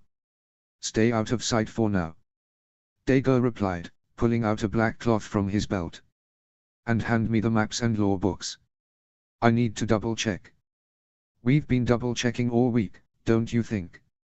I think you need to get me those law books and maps." We have got to make sure there is not a single loophole. The hooligans will be looking for any way out. This isn't just a couple of kids, these are the grandchildren of the chief. Now give me those law books. Dagur glared at several of his men before they reluctantly handed over the books. And the map. You're positive we found it on this island? He asked, pointing to a circled island on the map. Any farther east and it's not on our territory, so you have to be certain it was this island and not another one. We've gone over this. Well, we're going over it again. Dagur snapped. If we do one thing wrong, everyone in the archipelago will be, at the very least, not happy about having their time wasted. Why are you so certain that they won't all vote to declare war on us? Asked a soldier near the ships. It's a risk for sure, but no one will want to spill the blood of their citizens over two little brats, no matter whose kids they are. Dagur said, his eyes still scanning the law books. A different soldier stepped up. Why do you want them? The boy I can understand, but the girl. It's not so much that I want them. I want Hiccup to suffer for everything he's put me through, put us through. Dagur smiled, a few gaps in his teeth were noticeable on the right side of his mouth. You saw the fuss he raised when he thought we'd taken the girl.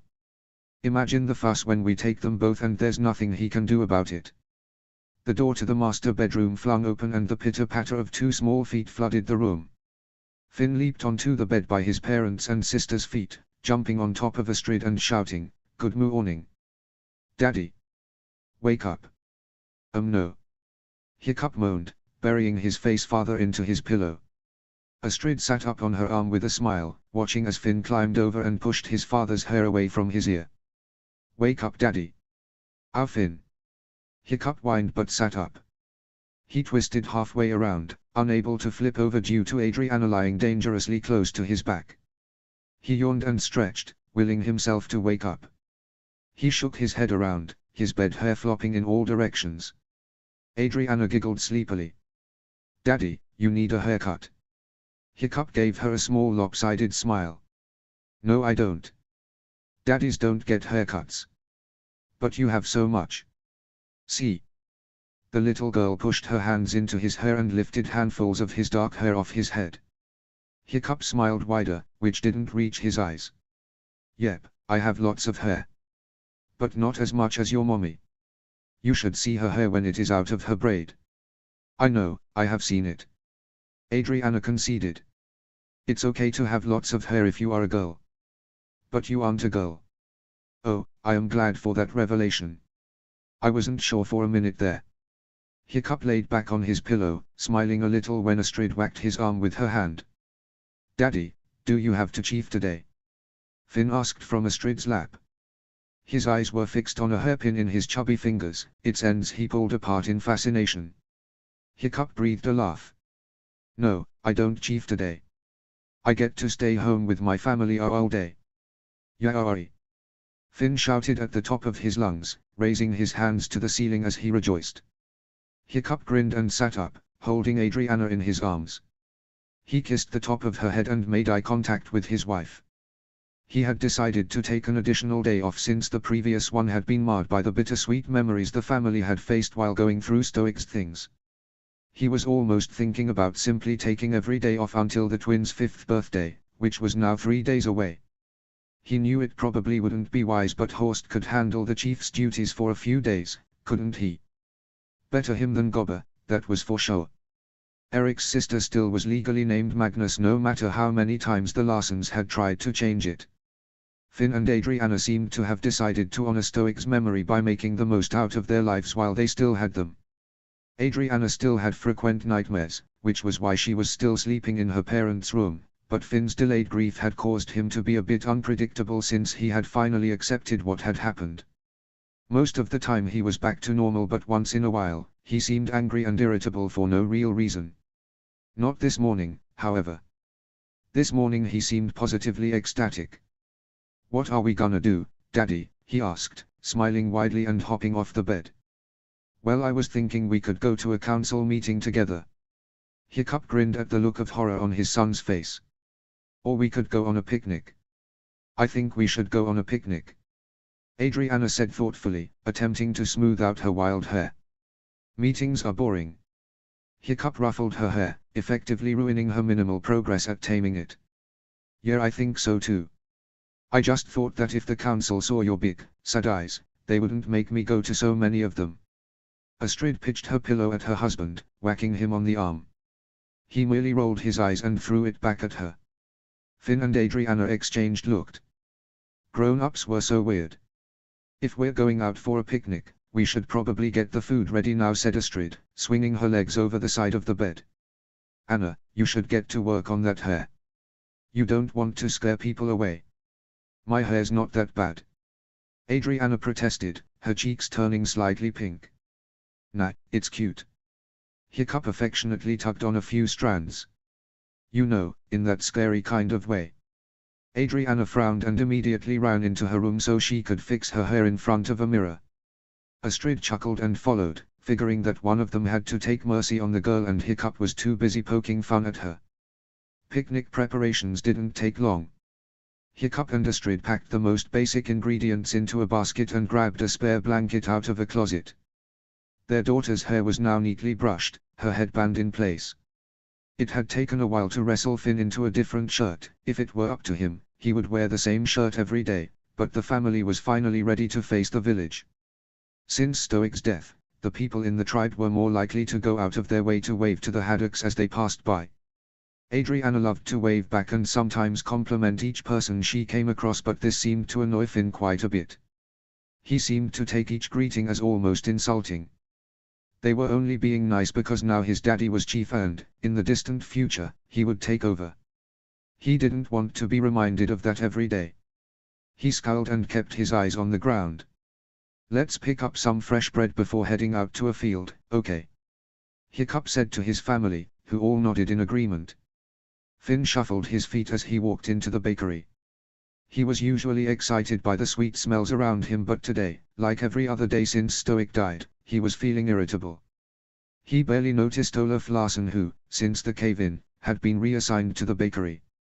Paralysis had put an early end to his construction days, but the man's skills as a baker were excellent. Adriana had spotted Eric, who was helping his father by kneading bread, and excitedly joined in. Snotlout and Heather were waiting for an order and Hiccup and Astrid decided to talk to them while they waited. Olaf quickly placed the bread in the oven and noticed Finn in the corner of the bakery, a scowl still on his face. Someone's grumpy, the cheerful man said, wheeling over to the boy with a smile. What's on your mind? Nothing. Finn muttered, his eyebrows furrowing. Doesn't look like nothing. Olaf said, leaning forward and trying to meet the boy's gaze. Is something bothering you? Finn met the man's gaze at last. Olaf's eyes were a very calming brown and the boy felt his defenses lowering. He bit his lip and looked down for a few seconds. I wish everyone would stop being extra nice to me, he mumbled, staring down at his boots. And I wish Daddy wasn't chief. He had expected the man to be outraged that the chief's son had made such a statement, but Olaf barely blinked. With a gentle smile, he reached forward and placed his fingers on the boy's chin, lifting it so they were facing each other. Well, you don't have to be embarrassed about that. A lot of us wish your dad didn't have to be chief right now, he said slowly. Why do you wish it were the case? He's always busy. And everyone acts all funny around me and I don't like it. Finn sighed deeply and averted his gaze. Well now, that's a lot of feelings. Olaf patiently waited for the boy to face him again. And let me tell you something else, feelings are never wrong. It's what you do with them that can be right or wrong. Has anyone ever told you that? Finn nodded. Daddy said that once. And he's right. Olaf leaned back in the wheeled chair. You know, I don't much like not being able to walk. And not just because it's tough to wheel around instead of walking. But because everyone always treats me funny too. Finn looked over at Eric, who was laughing at something Adriana had said. Except his face looked a bit like Hiccup's did now. The smiles and the laughter never quite reached his eyes. Even Adriana seemed to have noticed this because she gripped his hand much tighter than usual. She looked sad that she couldn't make her best friend truly happy. Finn turned back to Olaf, who was raising his eyebrows slightly. My dad died a year before Eric was born. Olaf continued, almost like there hadn't been a pause at all. And after that, everyone avoided me for a while. And when they didn't, they were always extra nice. And you know what? What? I hated it. Olaf chuckled. I hated it so much because I wanted everyone to just act normally around me. So I could get used to everything. And after a while, they did. Finn stared at Olaf for a few seconds, his eyebrows furrowed slightly. Is that going to happen to me too? Maybe not now. But it will. One day everyone will get used to your grandfather being gone, your dad being chief, and me in this chair. But you have to give it some time. Things are tough now, but they're not always going to be tough.